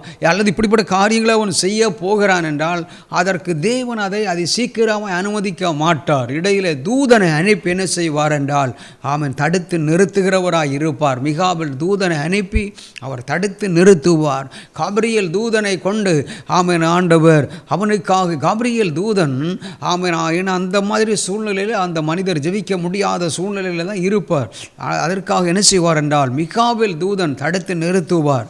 காபிரியேல் தூதன் இயேசுவினிடத்திலே போய் மனிதனுக்காக என்ன செய்வாராம், வேண்டுதல் செய்வார். ஆனால் ஆகையினால் தான் உயிர்த்தெழுந்த இயேசு என்ன செய்வார் என்றால் வாக்கு கடங்காத பெருமூச்சுகளோடு வேண்டுதல் செய்கிறவராக காணப்படுகிறார் என்று ரோமரில் நாம் 8ஆம் அதிகாரத்தில் நம்ம வாசிக்க முடிகிறது. பாருங்கள், இந்த கொலை செய்த மனிதர் எவ்வளோ ஒரு கடனாளியாக இருந்தாலும் ரட்சிக்கப்பட்டிருந்தால் நிச்சயமாக இப்படிப்பட்ட ஒரு காரியங்களை அவர் செய்திருக்க வாய்ப்பில்லை. நான் அவருடைய பெயரை எல்லாம் சொல்ல விரும்பவில்லை. ஆனால் நம்ம ஜெபிக்க வேண்டிய ஒரு கடமையாக இருக்கிறது என்பதை ஒரு பக்கம் அப்படி இருக்க, இன்னும் சங்கீதம் 91 இரவில் உண்டாகின்ற பயங்கரங்கள், அந்த பயங்கரங்களில் ஒன்று தான் இதுவும் கூட. 5வது வசனம், இருளில் உண்டாகும் பயங்கரம் என்று எழுதப்படுகிறது. இந்த பயங்கரங்களுக்கெல்லாம் நாம் தப்பி நிற்க வேண்டுமானால் நிச்சயமாக ஒரு மனிதனுடைய வாழ்க்கையில் ரட்சிப்பு அவசியம். பரிசுத்த வேதாகமத்தை வாசிக்கிறது நல்லது. தேவனுடைய ஊழியர்களோட ஐக்கியம் வைத்திருப்பது நல்லது. சபைக்கு கடந்து போகிறது கட்டாயம் அவசியம். ஆகையினால் இப்படிப்பட்ட காரியங்களை நாம் அறிந்து செயல்படுகிறவர்களாய் மாற வேண்டியது. இப்படிப்பட்ட காரியங்கள் பாருங்கள், இந்த குழந்தைகளுக்கு ஏதாகலும் தெரிய வாய்ப்புண்டா?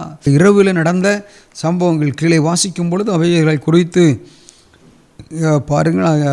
வழக்கம்போல் நேற்று இரவு முன்தினம் இரவில் நடந்த சம்பவங்கள் இதெல்லாம் ரொம்ப அவருக்குள்ளே ஒரு சத்துருவானவன் என்ன செய்தான், இவ்வளவு பெரிய கடன் பிரச்சனையிலிருந்து நான் தப்புவிக்க முடியாதுங்கிற ஒரு எண்ணத்தை சத்துருவானவன் கொண்டு வந்து கொடுத்து என்ன செய்வார்.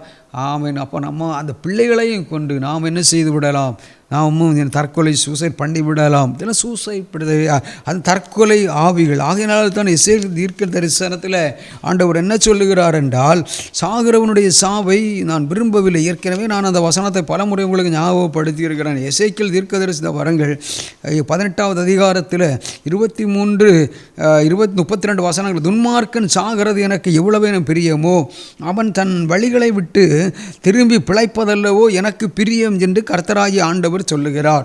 அடுத்து பாருங்கள் 32வது வசனம், மனம் திரும்புங்கள் அப்பொழுது பிழைப்பீர்கள், சாகிறவனுடைய சாவை நான் விரும்பவில்லை என்று கர்த்தராகிய ஆண்டவர் சொல்லுகிறார். அப்போ இந்த வசனங்களுக்கெல்லாம் நம்ம என்ன செய்ய வேண்டும்? பதில் சொல்லியே ஆக வேண்டும். அழிந்து கொண்டிருக்கிற ஆத்துமாக்களுக்காக திறப்பிலேன் என்று சுவரை அடைப்பதற்காக தான் தேவன் உங்களையும் என்னையும் அழைத்திருக்கிறார் என்பதை நாம் ஒருபொழுதும் மறந்து போகாமல் செயல்பட ஆண்டவர் கிருபை தந்து வழி நடத்துவாராக. மூன்றாவதாக, இதுவும் ஒரு பயங்கரமான காரியம்தான். இந்த இரவில் உண்டாகின்ற ஒரு பயங்கரம் பாருங்கள், விபத்து ஆவி. ஏமான் என்று சொல்லப்படுகிற ஒரு நாட்டில் நடந்த ஒரு அகதிகள் சென்ற படகு கவிழ்ந்து 68 பேர் பலியாகி இருக்கிறார்கள். பாருங்கள், இவ்வளவு 77 பேரை தேடுகின்ற பணியை தீவிரப்படுத்தி கொண்டு வர இந்த மாதம் 5ஆம் தேதி 4ஆம் தேதி நடந்த 5ஆம் தேதி பத்திரிகைகள் ஏமானில் அகதிகள் சென்ற படகு கவிழ்ந்து 68 பேர் பலியாகியிருக்கிறார்கள். மாயமான 77 பேரை தேடும் பணி தீவிரம் என்று கொடுக்கப்பட்டிருக்கிறதை பார்க்கிறோம். இதுவும் இந்த இரவில் உண்டாகின்ற பயங்கரங்கள், உயிரை வாங்குகிற இந்த பயங்கரங்கள், அதான் அந்த பாதாள ஆவிகள். பரிசுத்த வேதாகமத்தில் எழுதப்பட்டிருக்கிறது. இதற்கு இன்னொரு பெயரில் பாதாள ஆவிகள். ஆகையினாலே தான் அப்போஸ்தலனாகிய பவுல், மரணமே உன் கோர் எங்கே, பாதாளமே உன் ஜெயம் எங்கே என்று அந்த மரணத்தையும் பாதாளத்தையும் ஒரு வெற்றியாவது ஜெயிக்கிற ஒரு வெற்றி பெறுகின்ற ஒரு கிருபை அப்போஸ்தலனாகிய பவுலிடத்தில் காணப்பட்டதை நம்ம கொரிந்தியர் நிருபத்தில் வாசிக்கிறோம். அதை போல தான் இயேசு கூட, நானன் சபையை கட்டுவேன், நானன் குடும்பத்தை கட்டுவேன், நானன் ஊழியத்தை கட்டுவேன், பாதாளத்தின் வாசல்கள் அதை மேற்கொள்ளுவதில்லை என்று சொல்லுகிற பாதாள ஆவி இயேசுவும் கூட இந்த வசனத்துக்கு எதிராக அவன் செயல்படுகிறத நம்ம பார்க்கிறோம். அதை விட மேலாக நாமும் கூட இந்த மரண ஆவிகள், பாதாள ஆவிகள், விபத்தின் ஆவிகள், இவைகளெல்லாம் மேற்கொள்ள இயேசு சொன்னார், என்னை பின்பற்றுகிறவர்கள் என்னை விட சிறிய காரியங்களை செய்வார்கள் என்று ஒருபோதும் சொல்லவே இல்லை. என்னை விட பெரிய காரியங்களை செய்வார்கள். எடுத்துக்காட்டுக்கு பாருங்கள், இயேசு கூட பெதஸ்தா குளத்தை தேடி அற்புதங்கள் நடக்காமல் அவன் அதற்கு 38 ஆண்டுகளாக பெதஸ்தா குளத்தை அவன் எப்பொழுது குளம் கலக்கப்படுகிறதோ அப்பொழுது அவன் அதில் போய் விழ முயற்சி பண்ணுகிறான். 38 ஆண்டு அவனுடைய காரியங்கள் ஒன்றுமே நடக்கவில்லை. ஆனால் இயேசு சொன்னார், உன் படைக்கு எடுத்துக்கொண்டு நட. ஆனால் அதைவிட மேலாக இயேசுவால் உருவாக்கப்பட்ட பேதுருவின் மூலமாக எருசலேம் தேவாலயத்திற்கு முன்பதாக 40 ஆண்டுகளாக நடக்க முடியாத ஒரு மனிதனை அந்த இயேசுடைய நாமத்தை சொல்லி பேதுரு கையை தூக்கி விடுகிறார். உடனடியாக அவன் எழுந்து நடந்து அவர்களுக்கு பின்பாக ஊழியங்களுக்கு கடந்து போகிறார். அந்த அற்புதம் நடந்த பின்பு அவர் தேவாலயத்துக்குள்ளே போய் ஆராதிக்கின்றார். அதுவரையிலும் அந்த மனிதனை வைத்து ஒரு கூட்டம் மக்கள் பிச்சை எடுத்து வாழ்ந்து கொண்டிருந்தார்கள். ஆகையினால் இயேசு செய்ததை விட பெரிய காரியங்களை செய்வதற்காக நீங்களும் நானும் தேவனால் நாம் அழைக்கப்பட்டிருக்கின்றோம். ஆகையினாலே அந்த அழைப்பை நாம் அறிந்து கொண்டு செயல்பட ஆண்டவர் கிருபை தந்து வழிநடத்துவாராக. இந்த நாளிலும் தொடர்ந்தும் நம்முடைய திறப்பின் சனை ஊழியங்களுக்காக, அடிமைக்காக, குடும்பத்திற்காக, ஊழியங்களுக்காக ஜெபிக்கின்றவர்கள் உண்டு, கொடுக்கின்றவர்கள் உண்டு, உழைக்கின்றவர்கள் உண்டு. இதனுடைய எல்லாருக்கும் இதனுடைய பலனை ஆண்டவர் கொடுத்து வழிநடத்தும்படி தொடர்ந்து நம்ம ஜெபிக்க போகிறோம். தேவனுடைய திட்டம் மட்டுமே இந்த ஊழியத்தில் நிறைவேற வேண்டும். அதற்காக நாம் ஜெபிக்க வேண்டும்.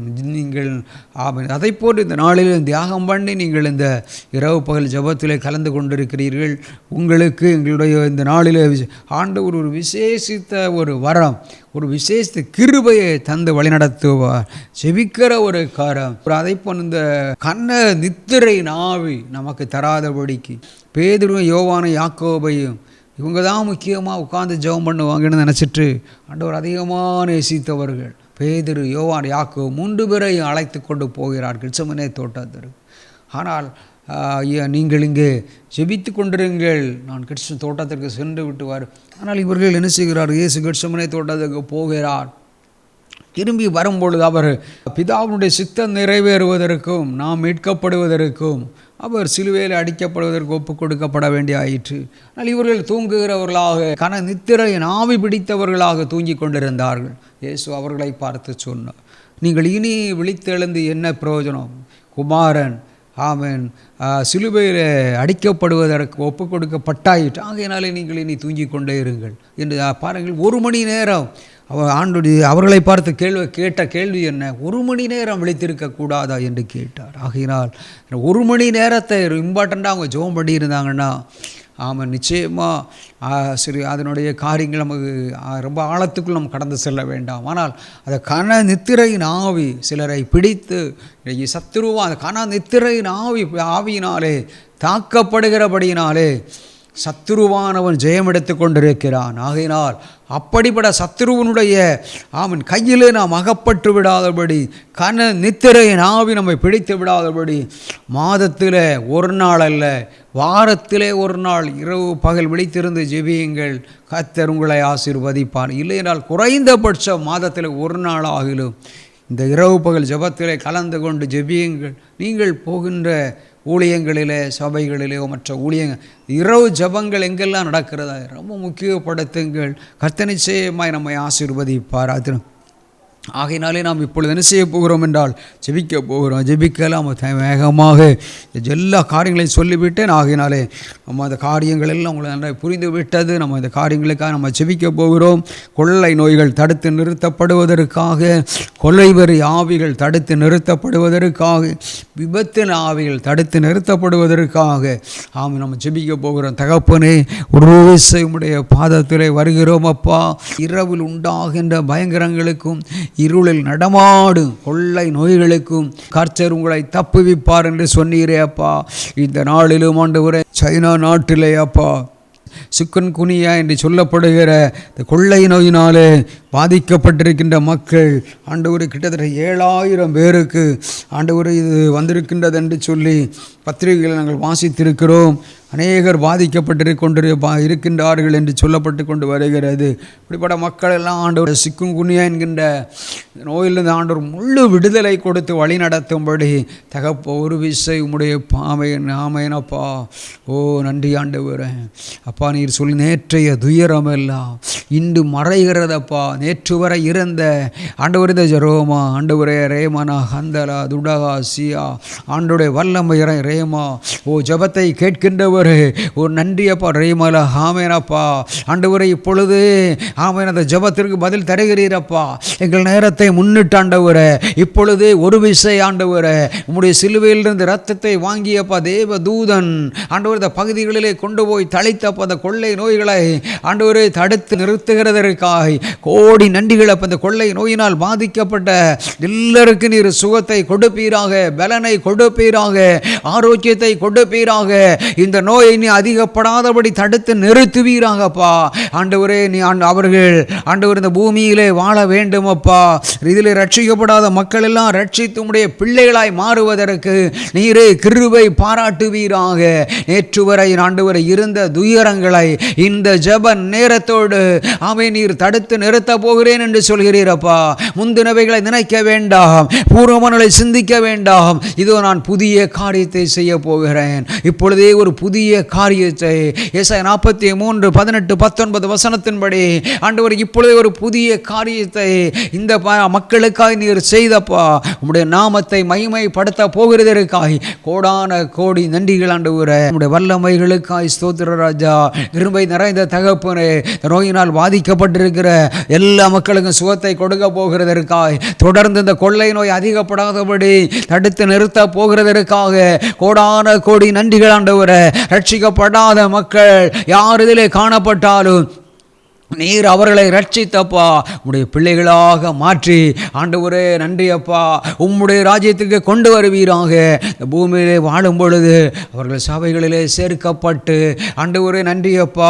பரிசுத்த வேதாகமத்தை குறித்து இன்னும் ஆழமாக அறிந்து கொண்டு ஆண்டவரே பரலோகத்திற்கு வரும் பொழுது நீர் கொடுக்கிற அந்த 5 விதமான கிரீடங்களையும் பெற்றுக்கொள்ள கிருபை கொடுத்து வழி நடத்தி உம்முடைய நாமத்தை மகிமைப்படுத்துங்கப்பா. நீங்கள் அப்படி செய்தருளா போகிறதற்காய் கோடி நன்றிகளப்பா. கர்த்தர் நம்முடைய நம்முடைய நேரத்தை முன்னிட்டு கர்த்தர் சில நேரங்களில் சில ஜெப விண்ணப்பங்களுக்கு பல நீண்ட நேரம் ஜெபிக்க வேண்டி வரும். ஆனால் தேவன் பதில் கொடுத்து விட்டால் நம்ம அந்த ஜெபத்தை நிறுத்தி விடலாம். ஏசாயா 43:18-19 வசனத்தை கொடுத்தா, முந்தினவைகளை நினைக்க வேண்டாம், பூர்வமனை சிந்திக்க வேண்டாம், புதிய காரியத்தை செய்ய போகிறோம். புதிய காரியம் என்ன?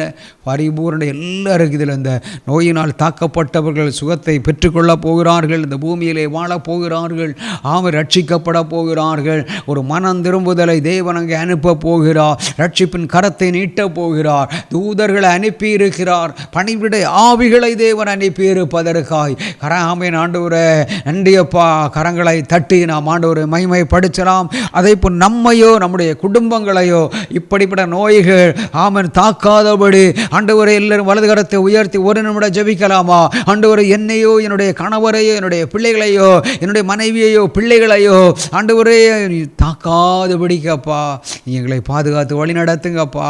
நீங்கள் அப்படி செய்து இந்த ஆண்டவர் கர்த்தர் அப்படி செய்ய போகிறதற்காய் கரங்களை தட்டி தேவனை மகிமைப்படுத்தலாம். Thank you Lord. நன்றி அப்பா, நன்றி நன்றி. அதை போல் இரண்டாவதாக கொலை வெறி ஆவிகள் தடுத்து நிறுத்தப்படுவதற்காக நம்ம ஜெபிக்க போகிறோம். ஏற்கனவே நான் சொல்லிவிட்டேன், தமிழ்நாட்டில் நாமக்கல் மாவட்டத்தில் நடந்த தலையை துண்டாக்கி 3 குழந்தைகளை கொடூரமாக கொண்ட தந்தை கடன் பிரச்சனையில் தானும் தற்கொலை செய்து விட்டார்.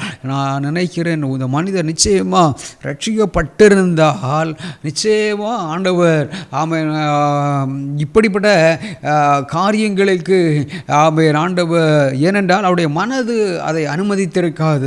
நிச்சயமாக ரட்சிக்கப்படுகிறதற்கும் ரட்சிக்கப்படாததற்கும் உள்ள ஒரு வித்தியாசம். ரட்சிக்கப்பட்டால் நிச்சயமாக அந்த மனிதனுக்கு ஒரு நம்பிக்கை இருக்கும். நிச்சயமாக ஆண்டவர் அவரை கைவிடவே மாட்டார். அந்த மனிதனுக்கு ஒரு விசுவாசம் உண்டாகும். நிச்சயமாக இந்த பிரச்சனைகளில் இருந்து ஆண்டவர் என்னை தப்புவிப்பார் தாய் ஆமேன் என்கின்ற ஒரு நம்பிக்கை அவருக்கு உண்டாகும். ஏனென்றால் கடன் பிரச்சனையினால் பாதிக்கப்பட்டவர்கள் எத்தனையோ பேரை குறித்து பரிசுத்த வேதாகமத்தில் எழுதப்பட்டிருக்கிறது.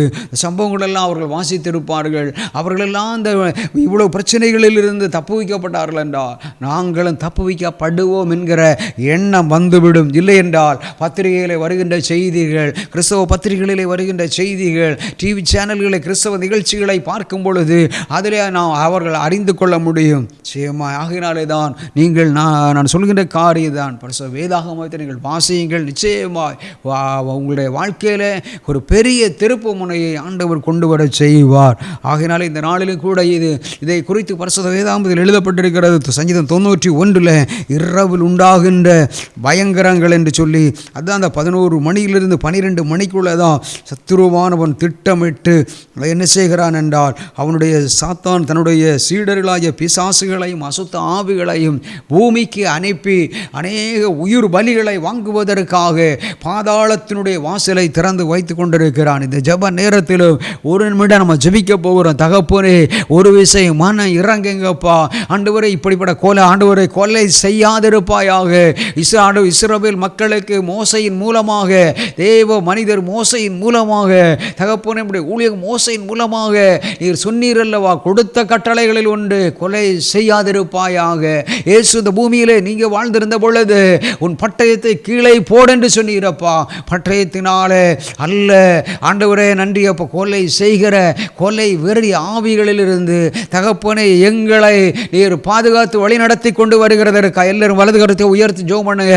ஆண்டவரே, இந்த ஜெப நேரத்திலும் எங்களை எங்கள் குடும்பங்களையும் கொலை வெறி ஆவிகளிலிருந்து நீர் தடுத்து நிறுத்தி கொண்டு வருகிறீரே அப்பா.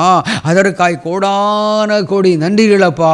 ஆண்டவரை, இப்பொழுது இப்படிப்பட்ட கொலை வெறி ஆவிகள் ஒன்றும் தெரியாத இந்த பச்சளம் குழந்தைகள் தலைகள் துண்டிக்கப்பட்டு அவரும் தற்கொலை பண்ணி கொண்ட சம்பவத்தை நாங்கள் அறிந்தோம் அப்பா. இது ஒரு சம்பவத்தை தான் நான் சொல்லி இருக்கிறேன். ஆனால் தினந்தோறும் பத்திரிகைகளிலே வருகின்ற செய்திகளை இப்பொழுதெல்லாம் பார்க்க முடியும். அந்த அளவுக்கு ஒரு மோசமான நிலைக்கு உலகம் சென்று விட்டது. இப்படிப்பட்ட சூழ்நிலைகளிலிருந்து ஆண்டவர் இப்படிப்பட்ட தற்கொலை ஆவிகள் இனி நம்முடைய கிராமத்தில் நடக்கக்கூடாது, நம்முடைய பட்டணத்திலே நடக்கக்கூடாது, மாநிலத்தில் நடக்கக்கூடாது, தேசத்தில் அரசியல் நடக்கக்கூடாது. உலக நாடுகளில் ஆண்டவர் தடுத்து நிறுத்தவன். இப்படிப்பட்ட காரியங்களுக்கு போகிறதற்கு முன்பதாக எப்படியாக ஆண்டவர் அந்த சிலுவையின் தரிசனத்தை கொடுத்து ஆண்டவரை இப்படிப்பட்ட உயிர் பலிகளிலிருந்து ஆண்டவரை அவர்களை நீங்கள் மீட்டுக்கொள்ள வேண்டும் ஆண்டவரே. அப்போ நீங்கள் ரட்சிக்க வேண்டும் ஆண்டவரே. உங்களுடைய ரட்சிப்பின் கரத்தை நீட்டி ஆண்டவரை இப்படிப்பட்ட காரியங்கள் ஆண்டவரை இனி நடக்காதபடி தடுத்து நிறுத்தி உம்முடைய நாமத்தை மகிமைப்படுத்துங்கப்பா. இரவில் உண்டாகின்ற பயங்கரங்களில் ஒன்றுதான் கொலைவெறி ஆவிகள். இவைகளெல்லாம் தடுத்து நிறுத்துவதற்காக தான் இந்த ராப்பகல் ஜெபத்தின் மூலம் நீர் அற்புதம் செய்து உம்முடைய நாமத்தை மகிமைப்படுத்த போவதற்காக கோடி நன்றிகளை. அதை போல் கடைசியாக ஒரு காரியத்தை கூட நம்ம ஜெபித்து இந்த விபத்து ஆவிகள் ஏமானில் அகதிகள் சென்ற படகுகள் 68 பேர் பலியாக இருக்கிறார்கள். 77 பேரை தேடுகின்ற ஒரு பணிகளை தீவிரப்படுத்தப்பட்ட இந்த நாளிலும் ஒரு நிமிட தகப்பன்றே அப்பா, அந்த இரவில் உண்டாகின்ற பயங்கரங்களில் ஒன்றுதான் அப்பா அந்த விபத்து ஆவி, பாதாள ஆவி என்று நாங்கள் பரிசுத்த வேதாகமத்தில் வாசிக்கின்றோம். இவைகளிலிருந்தெல்லாம் அப்பா முழு விடுதலை கொடுத்து நீரே வழி நடத்தி உம்முடைய நாமத்தை மகிமைப்படுத்துங்கப்பா. உம்முடைய நாமம் மகிமைப்படட்டும் அப்பா. எத்தனையோ குடும்பங்கள் கண்ணீரோடும் வேதனையோடும் இருக்கிறது ஆண்டவரே. இப்படிப்பட்ட காரியங்களில் நீ நடக்காதபடி பாதுகாத்து நடத்துங்க தகப்பனே. ஒரு விஷயம் கூட இருந்து நடத்துங்க. நீங்கள் அப்படி செய்ய போகிறதுக்காக நன்றி அப்பா. நாளில் எங்களுக்காக ஆண்டவரே பிரச்சனை ஊழியங்கள் அதே போன்ற ராப்பகல் ஜெபத்தில் கலந்து கொண்ட அத்தனை குடும்பங்களிலும் தகப்பனே கொள்ளை நோய்களோ ஆண்டவரே நன்றி அப்பா, அந்த பாதாள ஆவிகளோ கொலைவெறி ஆவிகளோ ஆண்டவரே அதை போன்றுதான் அப்பா அந்த பாதாளத்தின் ஆவிகள் எதுவும் அப்பா எங்களையோ எங்கள் குடும்பங்களையோ ஊழியங்களையோ ஆண்டவரே மேற்கொள்ளாதபடிக்கு நீங்கள் பாதுகாத்து வழி நடத்தி உங்களுடைய நாமத்தை மயப்படுத்துங்கப்பா. நீங்கள் அப்படி செய்தரோட போகிறதற்காய் கோடி நன்றிகளும் எல்லா துதி கண்ண மகிமை ஒருவருக்கே நாங்கள் செலுத்துகிறோம். இயேசுவின் நாமத்தில் ஜெபிக்கிறோம். ஜெபம் கேளு நல்ல பிதா, ஆமென். கர்த்தருடைய ஜெபங்களை கேட்டதற்காக கரங்களை தட்டி ஆண்டவரை மகிமைப்படுத்தலாமா? அதை போன்ற இப்பொழுது நம்ம தொடர்ந்து ஆண்டுடைய வார்த்தைகளுக்கு நேராக நாம் கடந்து செல்ல போகிறோம். கர்த்தருடைய மனிதர் ஆண்டுடைய வார்த்தை நம்மளுக்கு இந்த நாளுக்கு தேவையான ஆவிக்குரிய மன்னாவை ஆண்டவர் தந்து நம்மை வழிநடத்த போகிறார். அந்த ஊழியக்கு எல்லாரும் கரங்களாய் தட்டி வரவேற்கலாம். Thank you Lord. ஆண்டவரும் இரட்சகருமாகிய இயேசு கிறிஸ்துவின் நாமத்தினாலே உங்கள் யாவரையும் காண்பதிலே மிகுந்த மகிழ்ச்சி அடைகிறேன். திறப்பின் சேனை ஊழியத்தின் வாயிலாக உங்கள் ஒவ்வொருவரையும் நான் பார்ப்பதில் மிகவும் சந்தோஷப்படுகிறேன். கிறிஸ்துவுக்குள் உங்கள் ஒவ்வொருவரையும் மனப்பூர்வமாக உங்கள் ஒவ்வொருவருக்கும் நான் நன்றி செலுத்துகிறேன். கர்த்தர் உங்களை ஆசீர்வதிப்பார். இந்த நாளிலும் கூட தேவனுடைய வார்த்தையிலிருந்து ஒரு வசனத்தை நாம் தியானிப்போமாக. ரோமர் 8வது அதிகாரம் அதனுடைய 35 39 வரைக்கும் நம்ம வாசிக்கும்போது, உமது நிமித்தம் எந்நேரமும் கொல்லப்படுகிறோம், அடிக்கப்படும் ஆடுகளைப் போல எண்ணப்படுகிறோம் என்று எழுதியிருக்கிறபடி நேரிட்டாலும் கிறிஸ்துவின் அன்பை விட்டு நம்மை பிரிப்பவன் யார்? உபத்திரவமோ, வியாகுலமோ, துன்பமோ, பசியோ, நிர்வாணமோ, நாசமோசமோ, பட்டயமோ, இவை எல்லாவற்றிலும் நாம் நம்மில் அன்பு கூறுகிறவராலே முற்றிலும் ஜெயம் கொள்ளுகிறவர்களாய் இருக்கிறோமே. மரணமானாலும் ஜீவனானாலும் தேவதூதர்களானாலும் அதிகாரங்களானாலும் வல்லமைகளானாலும் நிகழ்காரியங்களானாலும் வருங்காரியங்களானாலும் உயர்வானாலும் தாழ்வானாலும் வேறெந்த சிருஷ்டியானாலும் நம்முடைய கர்த்தராகிய இயேசு கிறிஸ்துவிலுள்ள தேவனுடைய அன்பை விட்டு நம்மை பிரிக்க மாட்டாது என்று நிச்சயித்திருக்கிறேன். இந்த வேத பகுதி சொல்லுகிறது 17 சம்பவங்களை இந்த இடத்துல குறிப்பிடுகிறார். உபத்திரவம், வியாகுலம், துன்பம், பசி, நாசமோசம், பட்டயம், மரணம், ஜீவன், தேவதூதர்கள், அதிகாரங்கள், இப்படி நிறைய காரியங்களை குறித்து சொல்லப்பட்டிருக்கிறது. இன்றைக்கு நாம் வாழுகிற இந்த உலகத்தில் பலவிதமான பிரச்சனைகளை பலவிதமான சூழ்நிலைகளை நாம் சந்தித்து கொண்டிருக்கிறோம். ஆனால் வேதம் சொல்லுகிறது இவை எல்லாவற்றிலேயும் நாம் நம்மில் அன்பு கூறுகிறவராலே முற்றிலும் ஜெயம் கொள்ளுகிறவர்களாய் நாம் இருக்கிறோம் என்று சொல்லி. அப்போது ஆண்டவர் நமக்கு ஒரு அடையாளத்தை வைத்திருக்கிறார், நாம் முற்றிலும் ஜெயம் கொள்ளுகிறவர்கள். ஆனால் நம்ம இந்த உலகத்தில் நம்ம ஆண்டவரை ஆராதிக்கிற பிள்ளைகள், துதிக்கிற பிள்ளைகள் எல்லாரிடத்துல போய் எப்படி இருக்கீங்க அப்படின்னு கேட்டால், நல்லா இருக்கிறேன், ஆனால் என் வாழ்க்கையில் இப்படிப்பட்ட சில பிரச்சனைகள் இருக்கிறதுன்னு. அப்போ இங்கே வேத வசனம் சொல்லுகிறது குறிப்பிட்ட ஒரு பிரச்சனையை மாத்திரம், குறிப்பிட்ட ஒரு சம்பவத்தை மட்டும் நீங்கள் ஜெயிக்க முடியாது அப்படின்னு சொல்லலை. முற்றிலும் இவை எல்லாவற்றிலும் நீங்கள் ஜெயம் கொள்ளுகிறவர்களாய் நீங்கள் இருக்கிறீர்கள் என்று சொல்லி, நாம் இந்த உலகத்தை ஜெயிக்க பிறந்திருக்கிறோம், உலகத்தை ஜெயம் கொள்ளுகிறவர்களாய் இருக்கிறோம். அதுதான் நம்ம 1 யோவானில் நீங்கள் வாசிக்கும்போது 1 யோவான் 5வது அதிகாரத்தை நீங்கள் திருப்பிக் கொள்வீங்கன்னா, நீங்கள் வாசிக்கும்போது அந்த வேத பகுதி சொல்லுகிறது, தேவனால் பிறந்தது எல்லாம் உலகத்தை ஜெயிக்கும், நம்முடைய விசுவாசமே உலகத்தை ஜெயிக்கிற ஜெயம். 1 யோவான் 5:4 நீங்கள் வாசிக்கும்போது அங்கே சொல்லப்பட்டிருக்கிறது, தேவனால் பிறந்தது எல்லாம் இந்த உலகத்தை ஜெயிக்கும் என்று சொல்லி. அப்போ உலகத்தை ஜெயிப்பதற்காக நாம் பிறந்திருக்கிறோம். ஆனால் நம்முடைய வாழ்க்கையில் அநேக பிரச்சனைகள் நம்ம என்ன செய்து ஒவ்வொரு நாளும் நம்ம அந்த பிரச்சனைகளை கடந்து போய் கொண்டு இருக்கிறோம். ஒருத்தங்கக்கிட்ட போய் உங்களுக்கு அப்படி என்ன பிரச்சனை, எனக்கு 1000 பிரச்சனை, எனக்கு 1008 பிரச்சனை அப்படின்னு சொல்லுவாங்க. நீங்கள் அவங்கக்கிட்ட ஒரு பேப்பரும் ஒரு பெண்ணும் கொடுத்து உங்கள் பிரச்சனையெல்லாம் இதில் எழுதுங்க அப்படின்னு சொன்னால் அவங்களால நிச்சயமாக 1000, 1008 எழுத முடியாது. காரணம், நீங்கள் அந்த பிரச்சனைகளை பார்த்தா நல்லா எழுதுனா ஒரு 10 இல்லை ஒரு 15 எழுதுவாங்க. அந்த 10-15 பிரச்சனையுமே நீங்கள் நம்ம எடுத்து பார்த்தோன்னா மெயினாக 3 பிரச்சனை தான் இருக்கும். என்னென்னா, ஒன்று பணப்பிரச்சனையாக இருக்கும், இன்னொன்று உறவு சார்ந்த பிரச்சனையாக இருக்கும், இன்னொன்று அவங்க சரீரத்தில் ஏதோ ஒரு பலவீனம், வியாதி, இப்படிப்பட்ட சரீரம் சார்ந்த பிரச்சனைகளாக இருக்கிறது. ஆனால் ஆண்டவர் சொல்லுகிறார், நீங்கள் முற்றிலும் ஜெயம் கொள்ளுகிறவர்கள். அப்போ அந்த உலகத்தில் நம்ம எல்லாவற்றையும் ஜெயிக்கிறவர்கள். ஜெயிக்கிற நம்ம ஏன் நம்ம சில காரியங்களை ஜெயிக்க முடியாமல் நம்ம இன்னும் அப்படியே இருந்து கொண்டு இருக்கிறோம் அப்படிங்கிறத நாம் குறித்து சிந்திக்க வேண்டும். சரியான அடையாளம்தான் நமக்கு ஜெயத்தை தருகிறது. நான் என்ன சொல்கிறேன், புரிந்து கொள்கிறது போல சொல்லுகிறேன். நீங்கள் அடைய வேண்டிய இலக்கை அடைவதற்கு முதலாவது நீங்கள் யார் என்கிற அடையாளம் உங்களுக்கு தெரிந்திருக்கிற வேண்டியது மிகவும் அவசியமாக இருக்கிறது. நீங்கள் யார், நீங்கள் யாராக இருக்கிறீங்க அப்படிங்கிறது ரொம்ப முக்கியமாக தேவையாக இருக்கிறது. ஒரு மனுஷனுடைய இருதயத்தின் நினைவு எப்படியோ அப்படியாகவே அவன் இருக்கிறான் என்று வேதம் சொல்லுகிறது. அப்போ இருதயத்தின் நினைவு எப்படி இருக்கிறது அப்படின்னு சொன்னால், என் இருதயத்தின் நினைவில் எனக்கு நிறைய கடன் இருக்குது, இந்த கடன்லேருந்து நான் எப்படி வரப்போகிறேன், இல்லை என் பிள்ளைகளை நல்லா படிக்க வைக்கணும், இதுக்காக நான் என்ன செய்யணும், கடன் வாங்கி தான் இதை செய்யணும், வீட்டை கட்டணும், இந்த வீட்டுக்காக நான் ஒரு லோன் அப்ளை பண்ணணும், இதுக்காக கடன் வாங்கணும், இதை எப்படி தீர்க்க போகிறேன், இப்படிங்கிற ஒரு அந்த நினைவுகள். நான் நாளைக்கு என்ன செய்ய போகிறேன், எனக்கு சரீரத்தில் பலவீனம் இருக்கிறது, இந்த வியாதி இது எப்படி நம்ம இந்த வியாதியிலேருந்து சுகமாக்கப்படுவேனா, இந்த வியாதி முற்றிலும் குணமாகுமா, இல்லை கடைசி வரை இந்த வியாதியோடு தான் நான் வாழணுமா, இப்படிங்கிற ஒரு எண்ணங்கள்லாம் மனுஷனுக்கு தோன்றும். அப்போ இருதயத்தின் நினைவு எப்படியோ அப்படியே அவன் இருக்கிறான் அப்படின்னு சொல்லி நான் சொல்கிறேன். உங்கள் இருதயத்தில் இருக்கக்கூடிய நினைவுகளை வைத்து நீங்கள் வாழ்வதற்காக தேவன் உங்களை அழைக்கலை.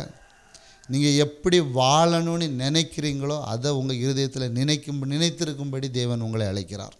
நீங்கள் எப்படி வாழணும்னு விரும்புகிறீங்க, நீங்கள் எப்படி இருக்கணும்னு விரும்புகிறீங்க அப்படிங்கிற காரியத்தை உங்கள் இருதயத்தில் நீங்கள் நினைத்து அதை நீங்கள் நினைத்திருக்கிறபடி நீங்கள் இந்த உலகத்தில் வாழ்வதற்காக தான் தேவன் நம்மை அழைத்திருக்கிறார். ஆமென், ஹல்லேலூயா. அப்போது நம்ம நம்முடைய வாழ்க்கையில் நீங்கள் இருதயத்தில் நீங்கள் நினைத்து வாழணும் அப்படின்னு சொன்னால் இங்கே என்ன இருக்குன்னா, கடன் இருக்குது, வியாதி இருக்குது, அவமானம் இருக்கிறது, தோல்விகள் இருக்கிறது, பிரச்சனைகள் இருக்கிறது. இப்படி ஒவ்வொரு நாளும் ஒவ்வொரு காரியங்களும் நம்ம வாழ்க்கையில் இருந்து கொண்டு இருக்கிறது. இதெல்லாம் நினச்சி நான் வாழ்ந்துக்கிட்டு இருந்தால் எப்படி என் வாழ்க்கையில் ஜெயம் வரும் அப்படின்னு சொன்னால், ஆண்டவர் சொல்லுகிறார், நீ உன் இருதயத்தில் நீ இப்படி இந்த நெகட்டிவான எண்ணங்களை வைத்து நெகட்டிவான காரியங்களை நீ நினச்சிக்கிட்டு வாழ்ந்துக்கிட்டு இருந்தால் வாழ்க்கையில் ஜெயிக்க முடியாது. உன் வாழ்க்கையில் நான் உன்னை எப்படி நினைக்கிறேன் அப்படிங்கிறத குறித்து நீ நினைக்க வேண்டும். உன் அடையாளம் என்னங்கிறத நீ புரிந்து கொள்ள வேண்டும் என்று சொல்லி ஆண்டவர் விரும்புகிறார். அப்போ நம்ம முதலாவது தேவன் நம்ம எப்படி பார்க்குறாரு, நம்ம அடையாளம் என்ன அப்படின்னா, நம்ம சொல்லுவோம், எல்லாருமே சொல்லுவோம், நம்ம அடையாளம் என்ன, ஆண்டவர் ஆசீர்வதிக்கிறவர், ஆண்டவர் நல்லவர், அவர் வியாதியிலிருந்து விடுதலை தருகிறவர், கடனிலிருந்து நமக்கு விடுதலை தருகிறவர், நம்முடைய கண்ணீரை மாற்றுகிறவர், நம்முடைய தோல்வியை ஜெயமாய் மாற்றுகிறவர், அப்படியெல்லாம் நம்ம நம்புவோம். ஆனால் எல்லாம் செய்வார், ஆனால் எனக்கு செய்வாரா எனக்கு செய்வாரா அப்படிங்கிற ஒரு எண்ணம் வரும்போது நம்ம கண்டிப்பாக அது எனக்கு செய்வார் அப்படிங்கிற ஒரு விசுவாசம் வந்து நம்ம அந்தளவுக்கு நம்ம இடத்துல வருவது இல்லை.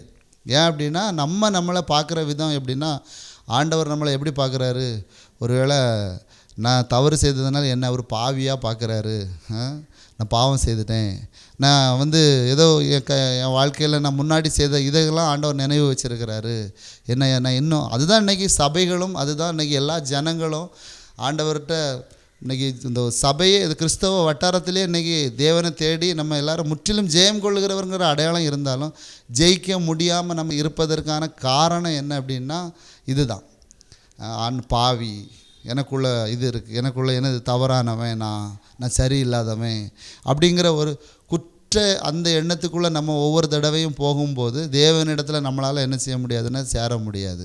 ஆனால் வேத வசனம் சொல்லுகிறது, ஆண்டவர் உங்களை அவருடைய பிள்ளைகளாய் பார்க்கிறார். யோவான் 1வது அதிகாரம் அதனுடைய 12வது வசனத்தை நீங்கள் வாசித்து பார்க்கும்போது அங்கே சொல்லப்பட்டிருக்கிறது, அவருடைய நாமத்தின் மேல் விசுவாசம் உள்ளவர்களாய் அவரை ஏற்றுக்கொண்டவர்கள் எத்தனை பேர்களோ அத்தனை பேர்களும் தேவனுடைய பிள்ளைகளாகும்படி அதிகாரம் கொடுத்திருக்கிறார். நீங்கள் பிள்ளை மட்டும் இல்லை, பிள்ளைங்கிற ஒரு அதிகாரத்தை உங்களுக்கு தந்திருக்கிறாரு. ஒரு வீட்டுக்குள்ளே போனோன்னா பிள்ளை அப்படின்னா இது அப்படி அவங்க ரொம்ப எப்படி சொல்கிறதுக்கு, இது அம்மா எனக்கு சாப்பாடு தாங்க அம்மா அப்படின்லாம் ஏதோ பிச்சைக்காரங்களை போல் நின்று கேட்க மாட்டாங்க. ஒரு அதிகாரம், அம்மா எனக்கு இது தாங்க, இது எனக்கு வேணும் அப்படிங்கிற ஒரு அதிகாரம். அப்படிப்பட்ட ஒரு அதிகாரத்தை கர்த்தர் உங்களுக்குள்ளே வைத்திருக்கிறார். நீங்கள் உங்களை பாவி, குற்றவாளி அப்படிங்கிற நோக்கத்தில் தேவன் உங்களை பார்க்கிறவர் அல்ல, அவர் நல்லவர். நம்ம செய்த தவறுகளை மன்னிக்கிறவர். நம்ம தப்பு செய்தால் ஆண்டவர் நிச்சயமாக நம்ம அவரிடத்துல போய் கொழுப்பு கொடுக்கும்போது அவருக்கு நிச்சயமாக மன்னிக்கிறாரு. அதை பார்த்து நீ அன்றைக்கி அப்படி செய்த, நீ இப்படிப்பட்டவன் அப்படிங்கிற எண்ணத்தை அவர் பார்க்கிறவர் அல்ல. அந்த எண்ணம் அவர் அப்படி பார்க்கக்கூடியவர் கிடையாது. நீங்கள் ஆபிரகாமை குறித்து பார்க்கும்போது விசுவாசிகளுடைய தகப்பன் அப்படின்னு சொல்கிறாங்க. ஆபிரகாம் தேவன் வாக்குத்தத்தம் பண்ணப்பட்டதை நம்புவதற்கு ஏது இல்லாதிருந்தும் அதையே குறித்து எண்ணிக்கொண்டிருந்தான் அப்படின்னு சொல்கிறோம். ஆனால் எபிரேயரில் அப்படி சொல்லப்பட்டிருக்கிறது. ஆனால் காரியங்களை நீங்கள் ஆதியாகமத்தில் நீங்கள் படித்து பார்த்தீங்கன்னா, அவனும் ஆண்டவர் வாக்குத்தத்தம் பண்ணினதை விட்டுட்டு இன்னொரு ஆகார திருமணம் செய்து அவளோடு சேர்ந்து ஒரு குழந்தையை பெற்றான். இப்படியெல்லாம் அவனும் தடுமாறின ஒரு நபர் தான். ஆனால் ஆண்டவர் அதை குறித்து அங்கே எழுதலை. அவனுடைய தடுமாற்றங்களை, அவனுடைய தோல்விகளை அதை பற்றி ஆண்டவர் எழுதலை. ஆண்டவர் அவன் விசுவாசிகளின் தகப்பன். அப்போ ஆண்டவர் நீங்கள் உங்கள் வாழ்க்கையில் இருக்கிற தவறானவைகளை, உங்கள் வாழ்க்கையில் இருக்கிற அந்த குற்றங்களை இதெல்லாம் பார்த்து உங்களை ஆண்டவர் எடை போடுகிறவர் அல்ல. ஆண்டவர் உங்களை நீங்கள் எப்படி இருக்கணும் அப்படிங்கிற ஒரு உங்களுக்குன்னு வச்சுருக்கிற ஒரு ஸ்பெஷலாக அதை தான் உங்களை மேலே ஒரு அடையாளமாக பார்க்குறாரு. அதனால் நீங்கள் தேவனுடைய பிள்ளைகள் அப்படிங்கிற ஒரு எண்ணம் எப்பொழுதும் நமக்குள்ளே இருக்க வேண்டும். இயேசு ஜெபித்த போது அவர் எல்லாற்றிலும் ஜெயத்தை பெற்றார். இயேசு போய் கல்லறைக்கு முன்னாடி நின்று ஜெபிக்கிறாரு. பிதாவே, இப்பொழுது லாசரு எழுப்பதற்கு முன்னாடி சொல்லார், இப்பொழுது நீர் எனக்கு செவி கொடுக்கிறீர் என்பதை நான் அறிந்திருக்கிறேன் அப்படின்னு சொல்லி நன்றி செலுத்திட்டு லாசருவே வெளியே வானோன்னு வெளியே வந்துட்டான். 5 அப்பத்தை 2 மீனை எடுத்து ஸ்தோத்திரம் பண்ணினார். அது என்ன செய்தது, நிறைய பேருக்கு போஷிக்கப்பட்டது. அப்போ இப்படிப்பட்ட அவர் ஜெபித்த ஜெபங்கள் எல்லாவற்றுக்கும் ஒரு பதில் நிச்சயமாக இருந்தது. ஆனால் நம்ம இன்றைக்கி ஜெபிக்கிற ஜெபங்கள் எல்லாத்துக்கும் பதில் இருக்குதா அப்படின்னா, எல்லாம் ஜெபிக்கிறோம், ஆனால் என்னது ஏதோ 1-2 கிடைக்குது. கல்லை எறிவோம், விழுந்தால் மாங்காய், போனால் கல் அப்படி போயிடும் அப்படிங்கிற ஒரு எண்ணத்துக்கு வந்துடும். அப்படி இல்லை. இயேசு பிதாவுக்கு முன்னாடி போய் நிற்கும்போது அவருடைய பிள்ளை அப்படிங்கிற ஒரு எண்ணத்தோடு, அவர் எனக்கு பிதா, அவர் எனக்கு அப்பா, நான் அவருக்கு பிள்ளை அப்படிங்கிற ஒரு எண்ணம் அவருக்குள்ளே இருந்தது. அதுதான் நம்ம அடையாளம். அப்போ ஆண்டவர் உங்களை எப்படி பார்க்குறாரு அப்படின்னா, அவருடைய பிள்ளையாக பார்க்குறாரு. பிள்ளையினுடைய அதிகாரத்தையும் உங்களுக்குள்ளே வைத்திருக்கிறார். ஆமென், ஹல்லேலூயா. அப்போது இஸ்ரவேல் ஜனங்களை ஆண்டவர் எகிப்திலிருந்து அழைத்து கொண்டு வந்தபோது அவர் அநேக தவறுகள் செய்தார்கள். ஆண்டவரை விட்டு விலகி போனாங்க. ஆண்டவர் எப்படியாவது அவங்கள கானானில் சேர்க்கணும் அப்படின்னு சொல்லி அவங்கள கூட்டி சேர்க்கும்போது, அவங்க விலகி போகும்போதும் குற்றம் செய்த போதும் ஆண்டவர் அவர்களை குற்றத்தை பார்க்கவில்லை. ஆமென். ஏன்னா நீங்கள் வாசித்தீங்கன்னா எண்ணாகமம் 23 அதனுடைய 21வது அதிகாரத்தை நீங்கள் வாசித்தீங்கன்னா அங்கே சொல்லப்பட்டிருக்கிறது. என்னாகமம் 23:21 சொல்லப்பட்டிருக்கிறது. அவர் யாக்கோபிலே அக்கிரமத்தை காண்கிறதும் இல்லை, இஸ்ரவேலிலே குற்றம் பார்க்கிறதும் இல்லை. அவர்களுடைய தேவனாகிய கர்த்தர் அவர்களோடு இருக்கிறார். ராஜாவின் ஜெய கம்பீரம் அவர்களுக்குள்ளே இருக்கிறது. அப்போது ஆண்டவர் இஸ்ரவேல் ஜனங்களை கூட அவங்களுடைய அக்கிரமத்தையும் அவர்களுடைய குற்றத்தையும் பார்த்து அதை காண்கிற தேவன் அல்ல. அவர் சொல்கிறாரு, ராஜாவினுடைய ஒரு ஜெய கம்பீரத்தை பார்க்குறாரு. அதை தான் ஆண்டவர் உங்களுக்குள்ளேயும் பார்க்குறாரு. உங்களுக்குள்ள ராஜாவினுடைய ஒரு ஜெய கம்பீரம் இருக்கிறது, உங்களுக்குள்ளே நீங்கள் ஒரு ராஜாவாக இருக்கிறீங்க அப்படிங்கிறத ஆண்டவர் பார்க்குறாரு. நீங்கள் நீதிமானாக இருக்கிறீங்க அப்படின்னு ஆண்டவர் சொல்கிறாரு. நீங்கள் நீதிமான், நீங்கள் அவருடைய இரத்தத்தினால் கழுவப்பட்ட நீதிமானாக இருக்கிறீங்க, அவருடைய பிள்ளைகளாக இருக்கிறீங்க. உங்களுக்குள்ள ராஜாவினுடைய ஒரு ஜெய கம்பீரம் உங்களுக்குள்ளே இருக்கிறது. நீங்கள் முற்றிலும் ஜெயம் கொள்ளுகிறவர்கள் அப்படிங்கிற ஒரு அடையாளத்தை ஆண்டவர் உங்களுக்குள்ளே பார்க்கிறார். அப்போது நம்ம நினைப்போம், ராஜாவினுடைய ஒரு ஜெய கம்பீரம் எனக்குள்ளே இருந்தால், நான் ராஜாவாக இருந்தால், நான் நீதிமானாக இருந்தால், ஏன் என் வாழ்க்கையில் நான் இப்படிப்பட்ட குற்றங்கள் என் மேலே வருகிறது? ராஜாவாக இருந்தால் ஏன் நான் தோல்விகளை சந்திக்கிறேன்? ஏன் ஒரு ராஜாவை போல் நான் வாழ முடியலை? ராஜானா நம்ம அதிகாரத்தை நம்ம கட்டளையிட்ட எல்லாம் நடக்கணுமே, ஆனால் நான் கட்டளையிட்டு எதுவுமே நடக்கலையே அப்படின்னு நம்ம நினைக்கிறோம். அப்புறம் ராஜாவாக இருந்தால் ஏன் இன்றைக்கி என் வாழ்க்கையில் நிறைய பிரச்சனைகளை நான் சந்தித்து கொண்டு இருக்கிறேன்? ஏன் எனக்கு பிரச்சனை வருது? ராஜானா எந்த பிரச்சனையும் வரக்கூடாது அப்படின்னு நம்ம நினைக்கிறோம். ஏன் உங்களுக்குள்ள பிரச்சனை நமக்குள்ள பிரச்சனை வருகிறதுனா, உங்களுக்கு உள்ளே இருக்கக்கூடிய வெற்றியை, உங்களுக்கு உள்ளே இருக்கக்கூடிய ஜெயத்தை, உங்களுடைய அடையாளத்தை, உங்களுக்குள்ள இருக்கிற அடையாளத்தை உங்களுக்கு வருகிற பிரச்சனைகள் தான் வெளியே கொண்டு வருகிறதற்கான ஒரு வாய்ப்பாக இருக்கிறது. ஆமேன், ஹல்லேலூயா. உங்களுக்குள்ள இருக்கிற வெற்றி, உங்களுக்குள்ள இருக்கிற அடையாளத்தை வெளியே கொண்டு வருவதற்காக தான் உங்களுக்கு பிரச்சனைகள் வருகிறது. பிரச்சனை வரும்போது பயப்படாதீங்க.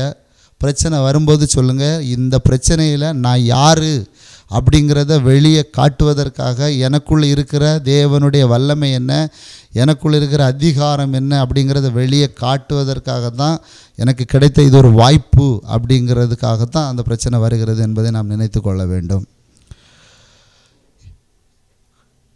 இஸ்ரவேல் ஜனங்களை கோலியாத் 40 நாளும் அப்படியே மிரட்டி கொண்டு மிரட்டுறான். யாராவது என்ன செய்யுங்க, ஒத்தைக்கு வாங்க. கோலியாத்து ராட்சசன். எல்லாரும் அந்த கோலியாத்தினுடைய உருவத்தையும் அவன் தரித்திருந்த அவனுடைய அந்த கவசங்கள், அவன் வைத்திருந்த பட்டயம், இப்படிப்பட்டதை தான் பார்த்து எல்லாரும் பயந்து போய் ஒளிந்து கொண்டிருந்தாங்க.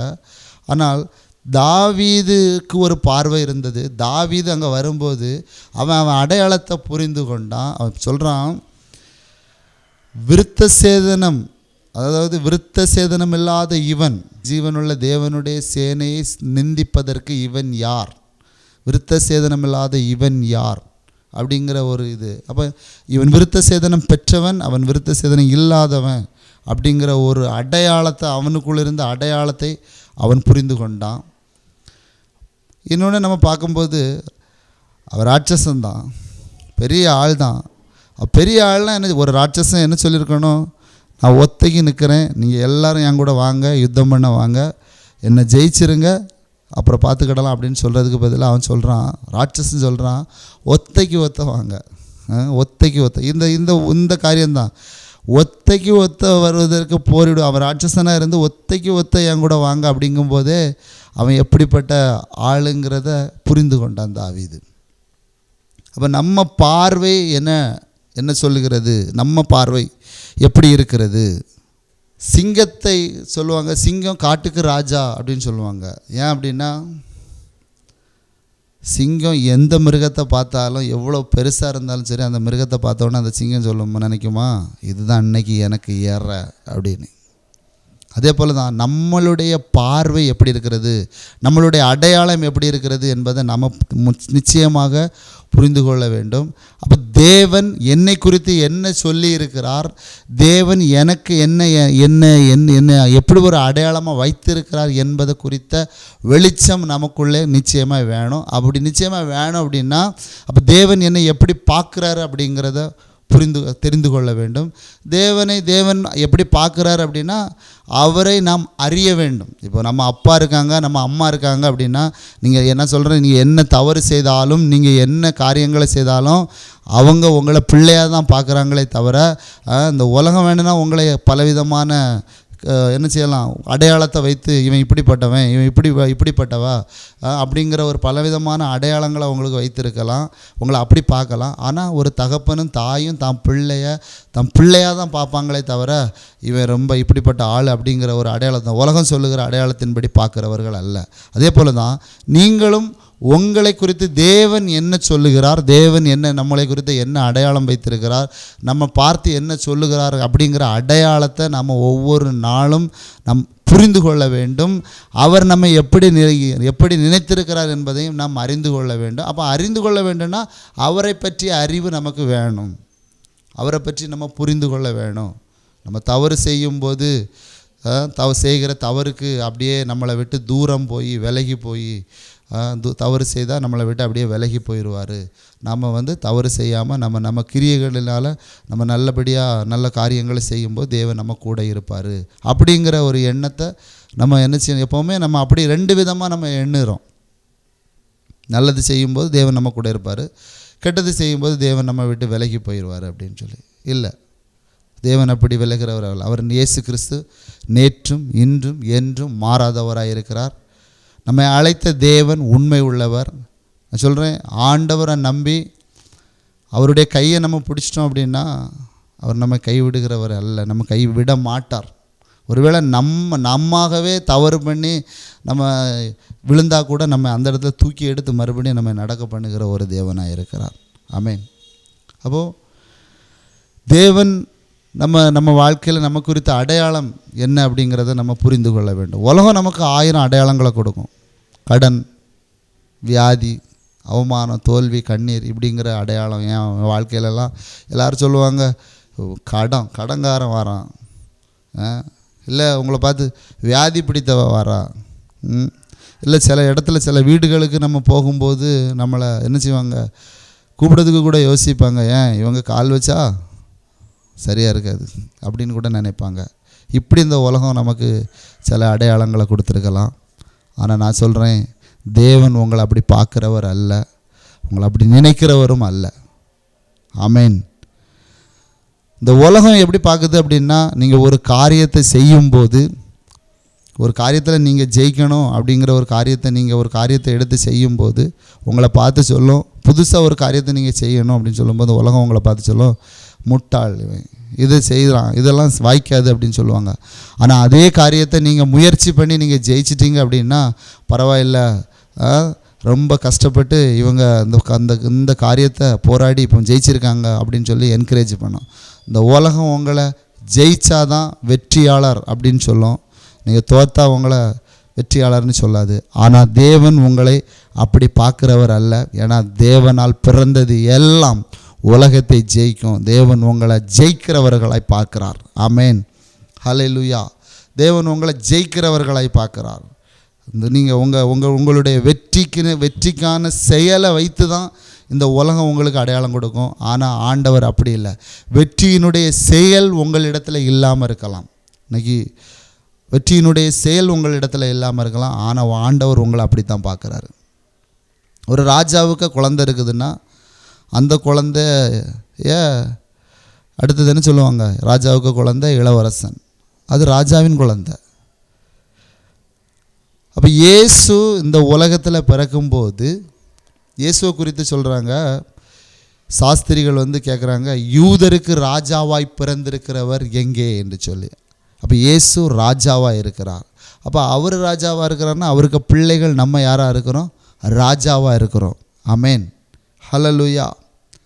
அப்போ நமக்கு முன்னாடி ஒரு காரியம், ஒரு பிரச்சனை, நமக்கு முன்னாடி ஒரு ஒரு ஒரு ஏதோ ஒன்று நமக்கு முன்னாடி ஒரு கடனோ, ஒரு வியாதியோ, ஒரு அவமானமோ, ஒரு தோல்வியோ, ஒரு பிரச்சனையோ, நமக்கு ஏதோ ஒரு சூழ்நிலை ஒன்று இருக்குன்னா அதை மேற்கொள்வதற்கான ஒரு அபிஷேகம் நமக்குள்ளே இருக்கிறது. கர்த்தர் அதை நமக்குள்ளே வைத்திருக்கிறார். ஆமென். அதுதான் தாவீதுக்குள்ளே இருந்து வெளிப்பட்டது. எல்லாரும் அவனை பார்த்து, கோலியாத்தை பார்த்து பயந்துக்கிட்டு இருந்தாங்க. ஆனால் தாவீது அங்கே போகிறான். தாவீது போனதுனால தான் அவன் அந்த யுத்தத்தை அதை எனக்கு கிடைச்ச ஒரு வாய்ப்பு அப்படின்னு சொல்லி அவன் பயன்படுத்தினால தான் அவனுக்குள்ளே இருந்து அவன் ராஜாங்கிற ஒரு அடையாளம் அவனுக்குள்ளேருந்து வெளியே வந்தது. அபிஷேகம் பண்ணப்பட்டான் தேவனால் அபிஷேகம் பண்ணப்பட்ட உடனே அவன் ராஜாவாகலை. உள்ளேருந்து பிரச்சனை நமக்கு முன்னாடி நிற்கும்போது அதை மேற்கொள்வதற்கான அபிஷேகம் நமக்குள்ளே இருக்கிறது. அப்படி தான் ஆண்டவர் நம்ம ஒவ்வொருவரையும் என்ன செய்திருக்கிறாரு, உண்டாக்கி இருக்கிறார். ஆமேன், ஹல்லேலூயா. 1 கொரிந்தியர் 10வது அதிகாரம் அதனுடைய 13வது வசனத்தை நீங்கள் வாசிக்கும்போது அங்கே சொல்லப்படுகிறது, மனுஷனுக்கு நேரிடுகிற சோதனைகளே அல்லாமல் வேறு சோதனை நமக்கு வருவதும் இல்லை.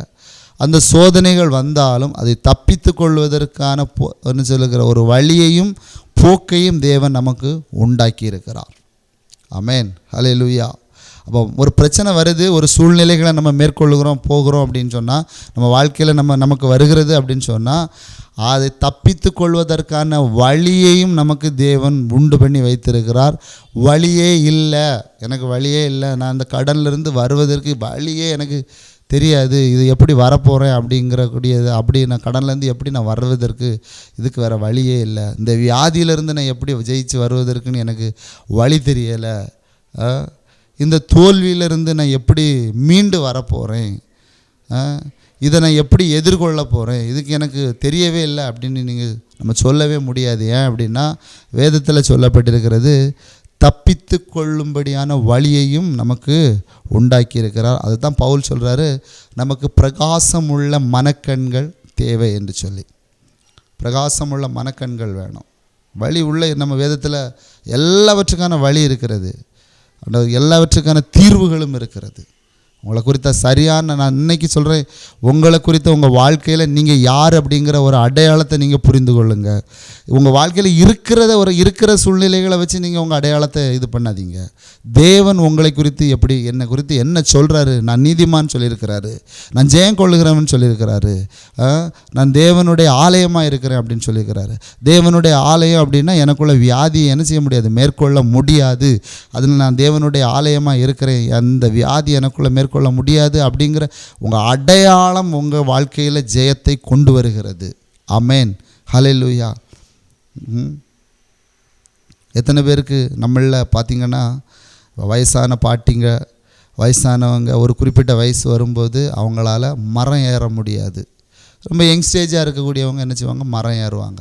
ஆனால் திடீர்னு நம்ம எல்லோரும் இருக்கக்கூடிய ஒரு கூட்டத்துக்குள்ளே திடீர்னு ஒரு புலி வந்துட்டு, இல்லை ஒரு சிங்கம் வந்துட்டு அப்படின்னு சொன்னால், வயசான பாட்டினாலும் சரி தான், தாத்தாவானாலும் சரி தான், சிலவங்கெல்லாம் எனக்கு நடக்கவே முடியலை, கால் ரொம்ப வலிக்குது என்னால் அப்படின்னு சொல்கிறவங்களும் சரி தான், அவங்க என்ன செய்வாங்க அப்படின்னா, அந்த கூட்டத்துக்குள்ளே புலி வரும்போது பார்த்தா அவங்க மரத்தில் தான் பார்க்க முடியுமே தவிர, அப்போ அவங்கள என்ன செய்ய முடியாதுன்னா கீழே பார்க்க முடியாது. அப்போ என்னால் நடக்க முடியலை, என்னால் ரொம்ப கஷ்டமாக இருக்குது, நான் என் வயசு, நான் ஓடிக்கிட மாட்டேன் இப்படின்னு சொன்னவங்க எப்படி அவங்க அந்த புலி உள்ளே வரும்போது அவங்க எப்படி மரத்தில் ஏற முடிந்தது? யோசித்து பாருங்கள். அப்போ பிரச்சனைன்னு ஒன்று வரும்போது அவங்களுக்கு உள்ள அப்படிப்பட்ட ஒரு இது இருந்துச்சு, அவங்களால ஏற முடியும். ஏன்னா உயிரை காப்பாற்றணும். ஏற முடியலைன்னா என்ன செய்யணும், சாக வேண்டியது தான். அப்போது உள்ளே இருக்கிறது அப்போ தான் வெளியே வரும். அதே போல் தான் தேவன் உங்களுக்கு உள்ளே வச்சிருக்கிறத அதை வெளியே கொண்டு வருவதற்கு தான் உங்கள் வாழ்க்கையில் சில பிரச்சனைகளை நீங்கள் இன்றைக்கி சந்திக்கிறீங்க. நான் சொல்கிறேன், இதுக்கப்புறம் உங்கள் வாழ்க்கையில் நீங்கள் யார் அப்படிங்கிற காரியங்கள் வெளிப்பட போகிறது. நீங்கள் எப்படிப்பட்டவங்க, நீங்கள் எப்படிப்பட்ட அடையாளம் உங்களுக்குள்ளே தேவன் வச்சிருக்கிறார் அப்படிங்கிற காரியம் உங்களுக்குள்ளேருந்து வெளிப்பட போகிறத நீங்கள் பார்ப்பீங்க. நிச்சயமாக அது நடக்கும். ஒரு தென்னை மரத்தில் தேங்காய் தான் வரும், அத்தி மரத்தில் அத்தி பழம்தான் வரும். அதே போல் தான் தேவனுடைய பிள்ளைகளாக இருக்கிற நாமளும் யாராக இருக்கோன்னா தேவனாக இருக்கிறோம். இது சிலருக்கு நம்ப முடியாது. நம்ம எப்படி தேவனாக இருக்கிறோம்? ஆமாம், ஆண்டவர் இந்த உலகத்தில் மனுஷனை படைக்கும்போது ஆதியாகமத்தில் நீங்கள் 1வது அதிகாரத்தில் வாசிச்சிங்கன்னா சொல்லப்பட்டிருக்கிறது, நம்முடைய சாயலிலே, நம்மை போல நம்முடைய சாயலில் ரூபத்தின்படியும் மனுஷனை என்ன செய்தாராம், தேவன் உண்டாக்கி அவனுக்கு இந்த உலகத்தின் மேலே, ஜீவ ஜந்துக்கள் மேலே, எல்லாவற்றின் மேலும், ஆதியாகமம் 1வது அதிகாரம் அதனுடைய 26வது வசனத்தை நீங்கள் வாசிக்கும்போது, பின்பு தேவன் நமது சாயலாகவும் நமது ரூபத்தின்படியும் மனுஷனை உண்டாக்குவோமாக.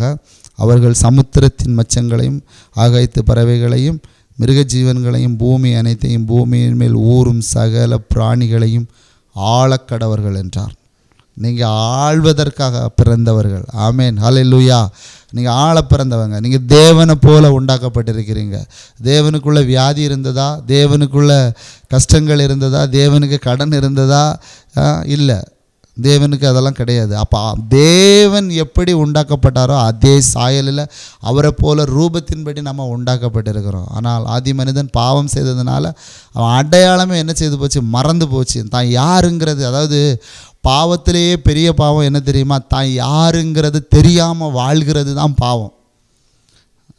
பீடி குடிக்கிறது இதெல்லாம் பாவங்கள். இது தான் யாருங்கிறது தெரியாததுனால தான் இதெல்லாம் செய்ய தோணுது. நான் சொல்கிறேன், இன்றைக்கி உங்கள் வாழ்க்கையில் நீங்கள் யார் என்பதை தெரிந்து கொண்டீர்கள் என்று சொன்னால் நான் உங்கள் வாழ்க்கையில் பாவம் உங்களை மேற்கொள்ளவே முடியாது. நிச்சயமாக உங்களை மேற்கொள்ள முடியாது. நீங்கள் ஆளுகை செய்வதற்காக நீங்கள் பிறந்தவர்கள். நீங்கள் வெற்றிக்கான ஒரு செயலான இன்றைக்கி நம்ம ஆள முடியலையே, நம்ம ஆளுகை செய்ய முடியலையே, யாரோ ஆள்றாங்க, நம்மளால் ஆள முடியலையே அப்படின்னு நம்ம நினைக்கலாம். நான் சொல்கிறேன், வெற்றிக்கான அதற்கான செயல் உங்களிடத்தில் இல்லாமல் இருக்கலாம், ஆனால் அதற்கான அடையாளம் உங்களிடத்தில் இருக்கிறது.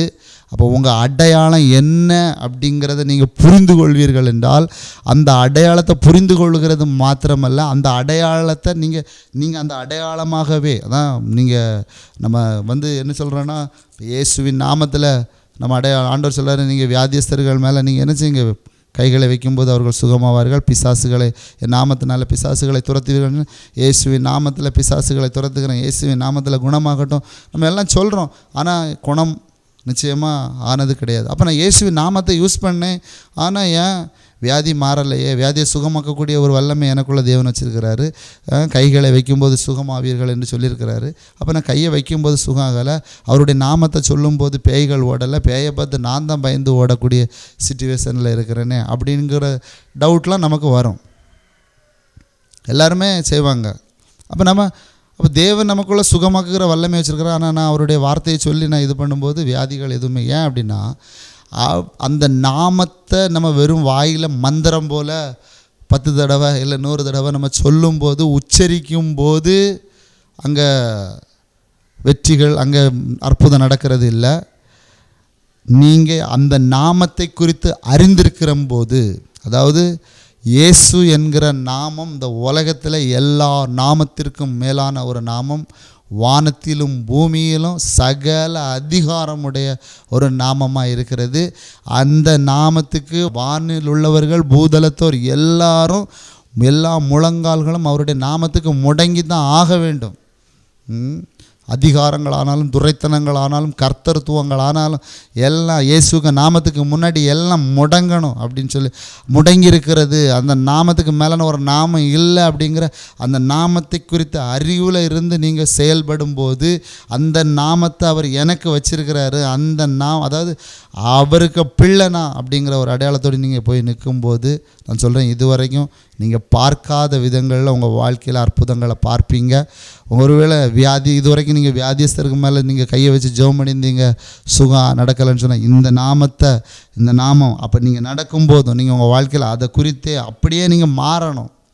இயேசு எனக்குள்ள நான் தேவனாக இருக்கிறேன். இயேசுவை பார்த்தீங்கன்னா அவர் மனுஷகுமாரனாகவும் இருந்தார், தேவகுமாரனாகவும் வெளிப்பட்டார். அவர்கிட்ட ரெண்டுமே அதே போல் தான் நம்ம மனுஷ சரீரத்திலே இருக்கும். ஆனால் நமக்குள்ளே நம்ம இந்த பூமியினுடைய சிஸ்டத்தின்படி என்ன செய்கிறோம், இந்த பூமியில் இருக்கிற எல்லா மனுஷரை போல் நம்ம என்ன செய்கிறோம், வாழ்வதற்காக தேவன் நம்மை தெரிந்து கொள்ளலை, ஆண்டவர் உண்டாக்கலை. ஆண்டவர் நம்ம ஆளுகிறவர்களை அவரை போல், அவருக்கு என்ன, இயேசுவுக்கு என்ன வல்லமை இருந்ததோ, அதிகாரம் இருந்ததோ, அதே அதிகாரத்தோடைய வல்லமையோடு தான் தேவன் என்னை படைச்சிருக்கிறாரு அப்படிங்கிற ஒரு அடையாளம் உங்களுக்குள்ள இன்றைக்கி உண்டாகட்டும். அந்த அடையாளத்தை நீங்கள் புரிந்து கொள்ளுங்கள். ஆமேன், ஹல்லேலூயா. அப்போது ஒரு காரியத்தை மட்டும் நான் சொல்லி முடிக்கிறேன். இயேசுவை குறித்து சொல்லப்பட்டிருக்கிறது மத்தேயு 3வது அதிகாரம் 17வது வசனத்தை நீங்கள் வாசிக்கும்போது, இயேசு ஞானஸ்நானம் பெறுவதற்காக வருகிறார். ஞானஸ்நானம் பெற்றுக்கொண்ட போது வானத்திலிருந்து ஒரு சத்தம் உண்டாகிறது. இவர் என்னுடைய நேசகுமாரன், இவரில் நான் பிரியமாயிருக்கிறேன் என்று சொல்லி.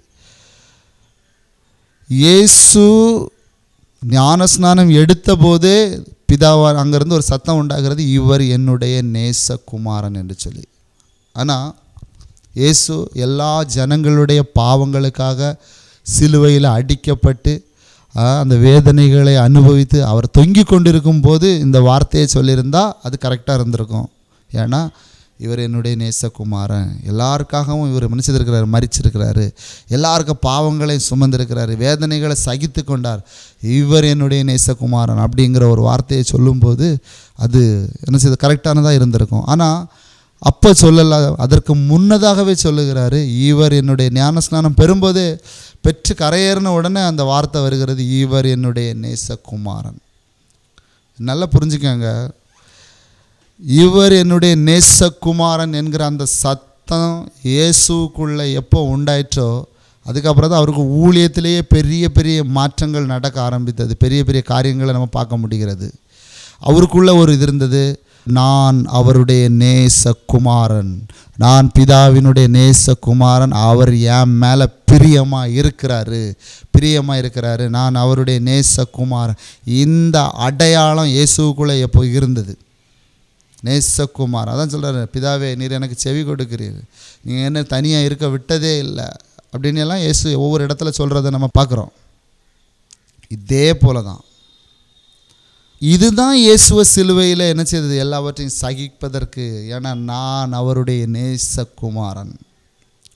ஆபிரகாமை குறித்து நீங்கள் பார்க்கும்போது ஆதியாகமம் 17வது அதிகாரத்தில் 5 சொல்லுகிறது, இனி உன் பேர் ஆபிரகாம் எனப்படாமல் நான் உன்னை திரளான ஜாதிகளுக்கு தகப்பனாக ஏற்படுத்தினபடியால் உன் பேர் ஆபிரகாம் எனப்படும். தகப்பன், திரளான ஜாதிகளுக்கு தகப்பன். ஆனால் உண்மை என்ன, அவன் தகப்பன் ஆவதற்கு அவன் சொல்கிறான், எனக்கு அவனுக்கு வயசு 99 வயசாயிற்று. அவன் மனைவி ஸ்திரீகள் அவளுடைய கர்ப்பம் செத்து போனது, அவங்க சிச்சுவேஷன். சாராளுடைய பேரையும் அவர் என்ன செய்கிறாரு, பேரை மாத்துறாரு, திரளான ஜாதிகளுக்கு தாய். தகப்பன் ஆவதற்கு ஏதுவில்லாத ஒரு மனுஷன் தகப்பன். அவன் உண்மை நேச்சர் என்னன்னா, அதுக்கான அந்த செயல் அவனிடத்தில் இல்லை, அதற்கான காரியமும் அவனிடத்தில் இல்லை, பலனே இல்லை. ஆமென். ஆனால் ஆண்டவர் அவனை பார்த்து சொன்னார், நீ திரளான ஜாதிகளுக்கு தகப்பன் என்று சொல்லி. இதுதான் அவனுடைய அடையாளம். இந்த அடையாளம் தான் அவன் வாழ்க்கையில் அவன் திரளான ஜாதிகளுக்கு தகப்பனாய் அவனை மாற்றிட்டு. ஆமேன், ஹல்லேலூயா.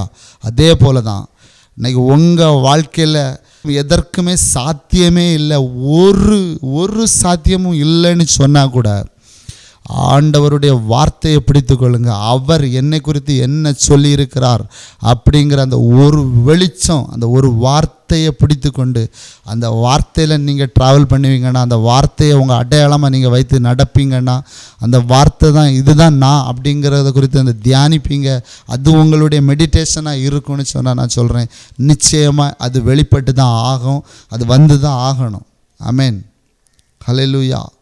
அது கண்டிப்பாக வெளிப்பட்டு தான் ஆகணும்.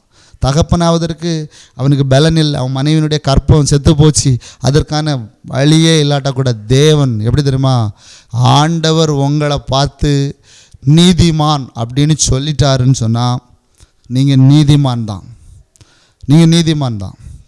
நீங்கள் பாவி இல்லை. ஒரு குழந்தை இருக்குது, அந்த குழந்தைய ஒரு அப்பா ஒரு புது ட்ரெஸ்ஸெல்லாம் போட்டுட்டு அப்படியே அந்த குழந்தைய எடுத்து மடியில் வச்சு சரி நம்ம ஒரு இடத்துக்கு போவோம் அப்படின்னு சொல்லி கிளம்பி போகும்போது அந்த பிள்ளை அப்பாவுக்கு ட்ரெஸ்ஸில் ஒருவேளை யூரின் போய் இல்லை மோஷன் போய் ஏதோ ஒன்று பண்ணினா கூட அந்த அப்பா உடனே அந்த பிள்ளையை அதுக்காக திட்டுறதில்லை, அதுக்காக அடிக்கிறதில்லை.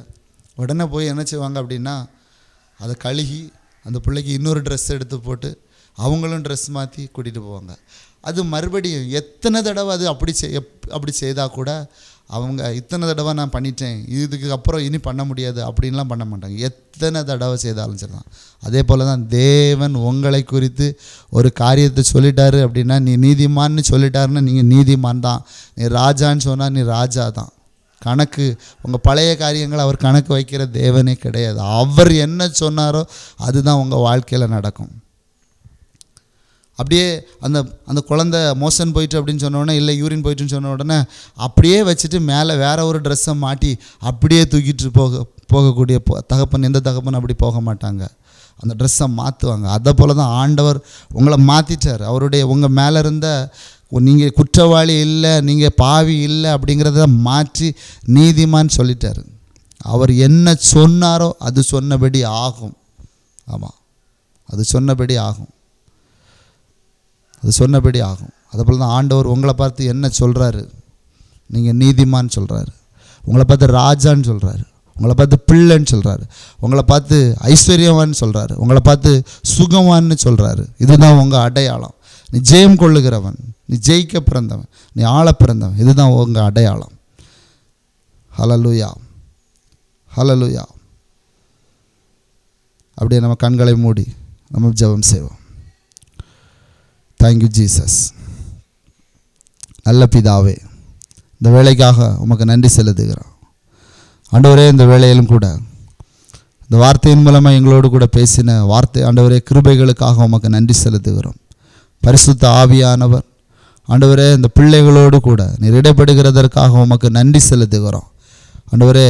இதுவரைக்கும் இந்த உலகம் சொல்லுகிற அடையாளமும் வாழ்க்கையில் இருக்கிற சூழ்நிலைகள், எங்கள் வாழ்க்கையில் நாங்கள் அனுபவித்து கொண்டு இருக்கிறது சொல்லுகிற அடையாளத்தை நினச்சி இதுதான் எங்கள் அடையாளம், இதுதான் என் வாழ்க்கை அப்படின்னு சொல்லக்கூடிய அந்த எண்ணத்தோடு ஆண்டவரே வாழ்ந்துட்டோம் ஆண்டவரே. இன்றைக்கி அப்படி இருக்கிற பிள்ளைகள் மேலே ஆண்டவரே உம்முடைய கரம் இறங்கி தொடட்டும் ஆண்டவரே. ஆண்டவரே அவங்க உள்ளத்தில் இருக்கிற அந்த தேவையில்லாத அந்த அடையாளங்கள், இந்த சூழ்நிலைகள் அறிவிக்கிற அடையாளங்கள், பிரச்சனைகள், அவங்க சந்திக்கிற பிரச்சனைகள் குறிக்கிற அடையாளங்கள் எல்லாம் மாறட்டும்னு சொல்லி நான் ஜெபிக்கிறேன் ஆண்டவரே. இவங்க அடையாளங்கள் மாறட்டும். ஆமேன். அடையாளங்கள் மாறட்டும் ஆண்டவரே. பலனே இல்லாமல் பயந்து போய் திராட்சை பழங்களை ஆலையாடுகிற அந்த இடத்துல இருந்து கோதுமைகளை அறுத்து கொண்டிருந்த அந்த கிதியோனை பார்த்து ஆண்டவர் சொன்னார் பராக்கிரமசாலி என்று சொல்லி. பராக்கிரமசாலியே, கர்த்தர் உன்னோடு இருக்கிறார் அப்படின்னு சொன்னார். ஆனால் அவன் பராக்கிரமசாலி இல்லை. உண்மையிலே என்னென்னா அவன் பயந்து போய் ஒரு இடத்துல அந்த திராட்சை ஆலையில் அந்த இடத்துல போய் களத்தில் போய் இருந்தான். ஹல்லேலூயா, ஹல்லேலூயா. அவனை பார்த்து தான் ஆண்டவர் சொன்னார் பராக்கிரமசாலியே, கர்த்தர் உன்னோடு இருக்கிறார் என்று சொல்லி. அவன் ஆண்டவர்கிட்ட சொல்லணும், ஆண்டவரே நான் என் தகப்பன் வீட்டில் நான் சின்னவன் ஆண்டவரே, என் கோத்திரத்தில் நான் சிறியது, என் குடும்பம் சின்னது. இல்லை, நீங்கள் இன்றைக்கி ஒருவேளை உங்கள் வாழ்க்கையில் உங்கள் குடும்பம் சின்னது, ஒருவேளை நான் இப்படி இருக்கிறேன், என் நிலைமை இது ஆண்டவரே, என் வாழ்க்கையில் இதுக்கு சாத்தியமே கிடையாது, இந்த வியாதியிலேருந்து நான் விடுதலை, எத்தனையோ மருத்துவர்களை பார்த்துட்டேன், இந்த வியாதியிலேருந்து எனக்கு விடுதலையே கிடையாதுன்னு சொல்கிறாங்க. எனக்கு என் வாழ்க்கையில் இருக்கிற கடன்லேருந்து எனக்கு வெளியே வருவதற்கு சான்ஸே இல்லை, என் வாழ்க்கையில் இப்படி ஒரு உயரத்தை அடையணும்னு எனக்கு வழியே தெரியலை அப்படின்னு நீங்கள் நினச்சா கூட உங்களை பார்த்து தான் ஆண்டவர் சொல்கிறாரு பராக்கிரமசாலியே. பயந்து போயிருக்கிற உங்களை பார்த்து தான் சொல்கிறார் பராக்கிரமசாலி. பிள்ளைகள் பெற முடியாமல் இருக்கிற, பிள்ளைகள் இல்லாத ஒருத்தனை பார்த்து தான் ஆண்டவர் சொல்கிறாரு திரளான ஜாதிகளுக்கு தகப்பன் என்று சொல்லி. நான் சொல்கிறேன், கடனில் இருக்கிற யாராவது தரமாட்டாங்களான்னு சொல்லி கையேந்தி கொண்டு இருக்கிற உங்களை பார்த்து தான் சொல்கிறாரு ஐஸ்வர்யவான் என்று சொல்லி. உங்களை பார்த்து தான் சொல்கிறாரு ஆண்டவர் சொல்கிறாரு நீ அநேக ஜாதிகளுக்கு கடன் கொடுப்பாய். நீ இன்னைக்கு ஒருவேளை கடன் வாங்கிக்கிட்டு இருக்கலாம், உங்கள் அடையாளம் கடன் வாங்குவதல்ல, நீ கடன் வாங்க மாட்டா, நீ அநேகருக்கு கடன் கொடுப்பாய் என்று சொல்லி ஆண்டவர் சொல்கிறார்.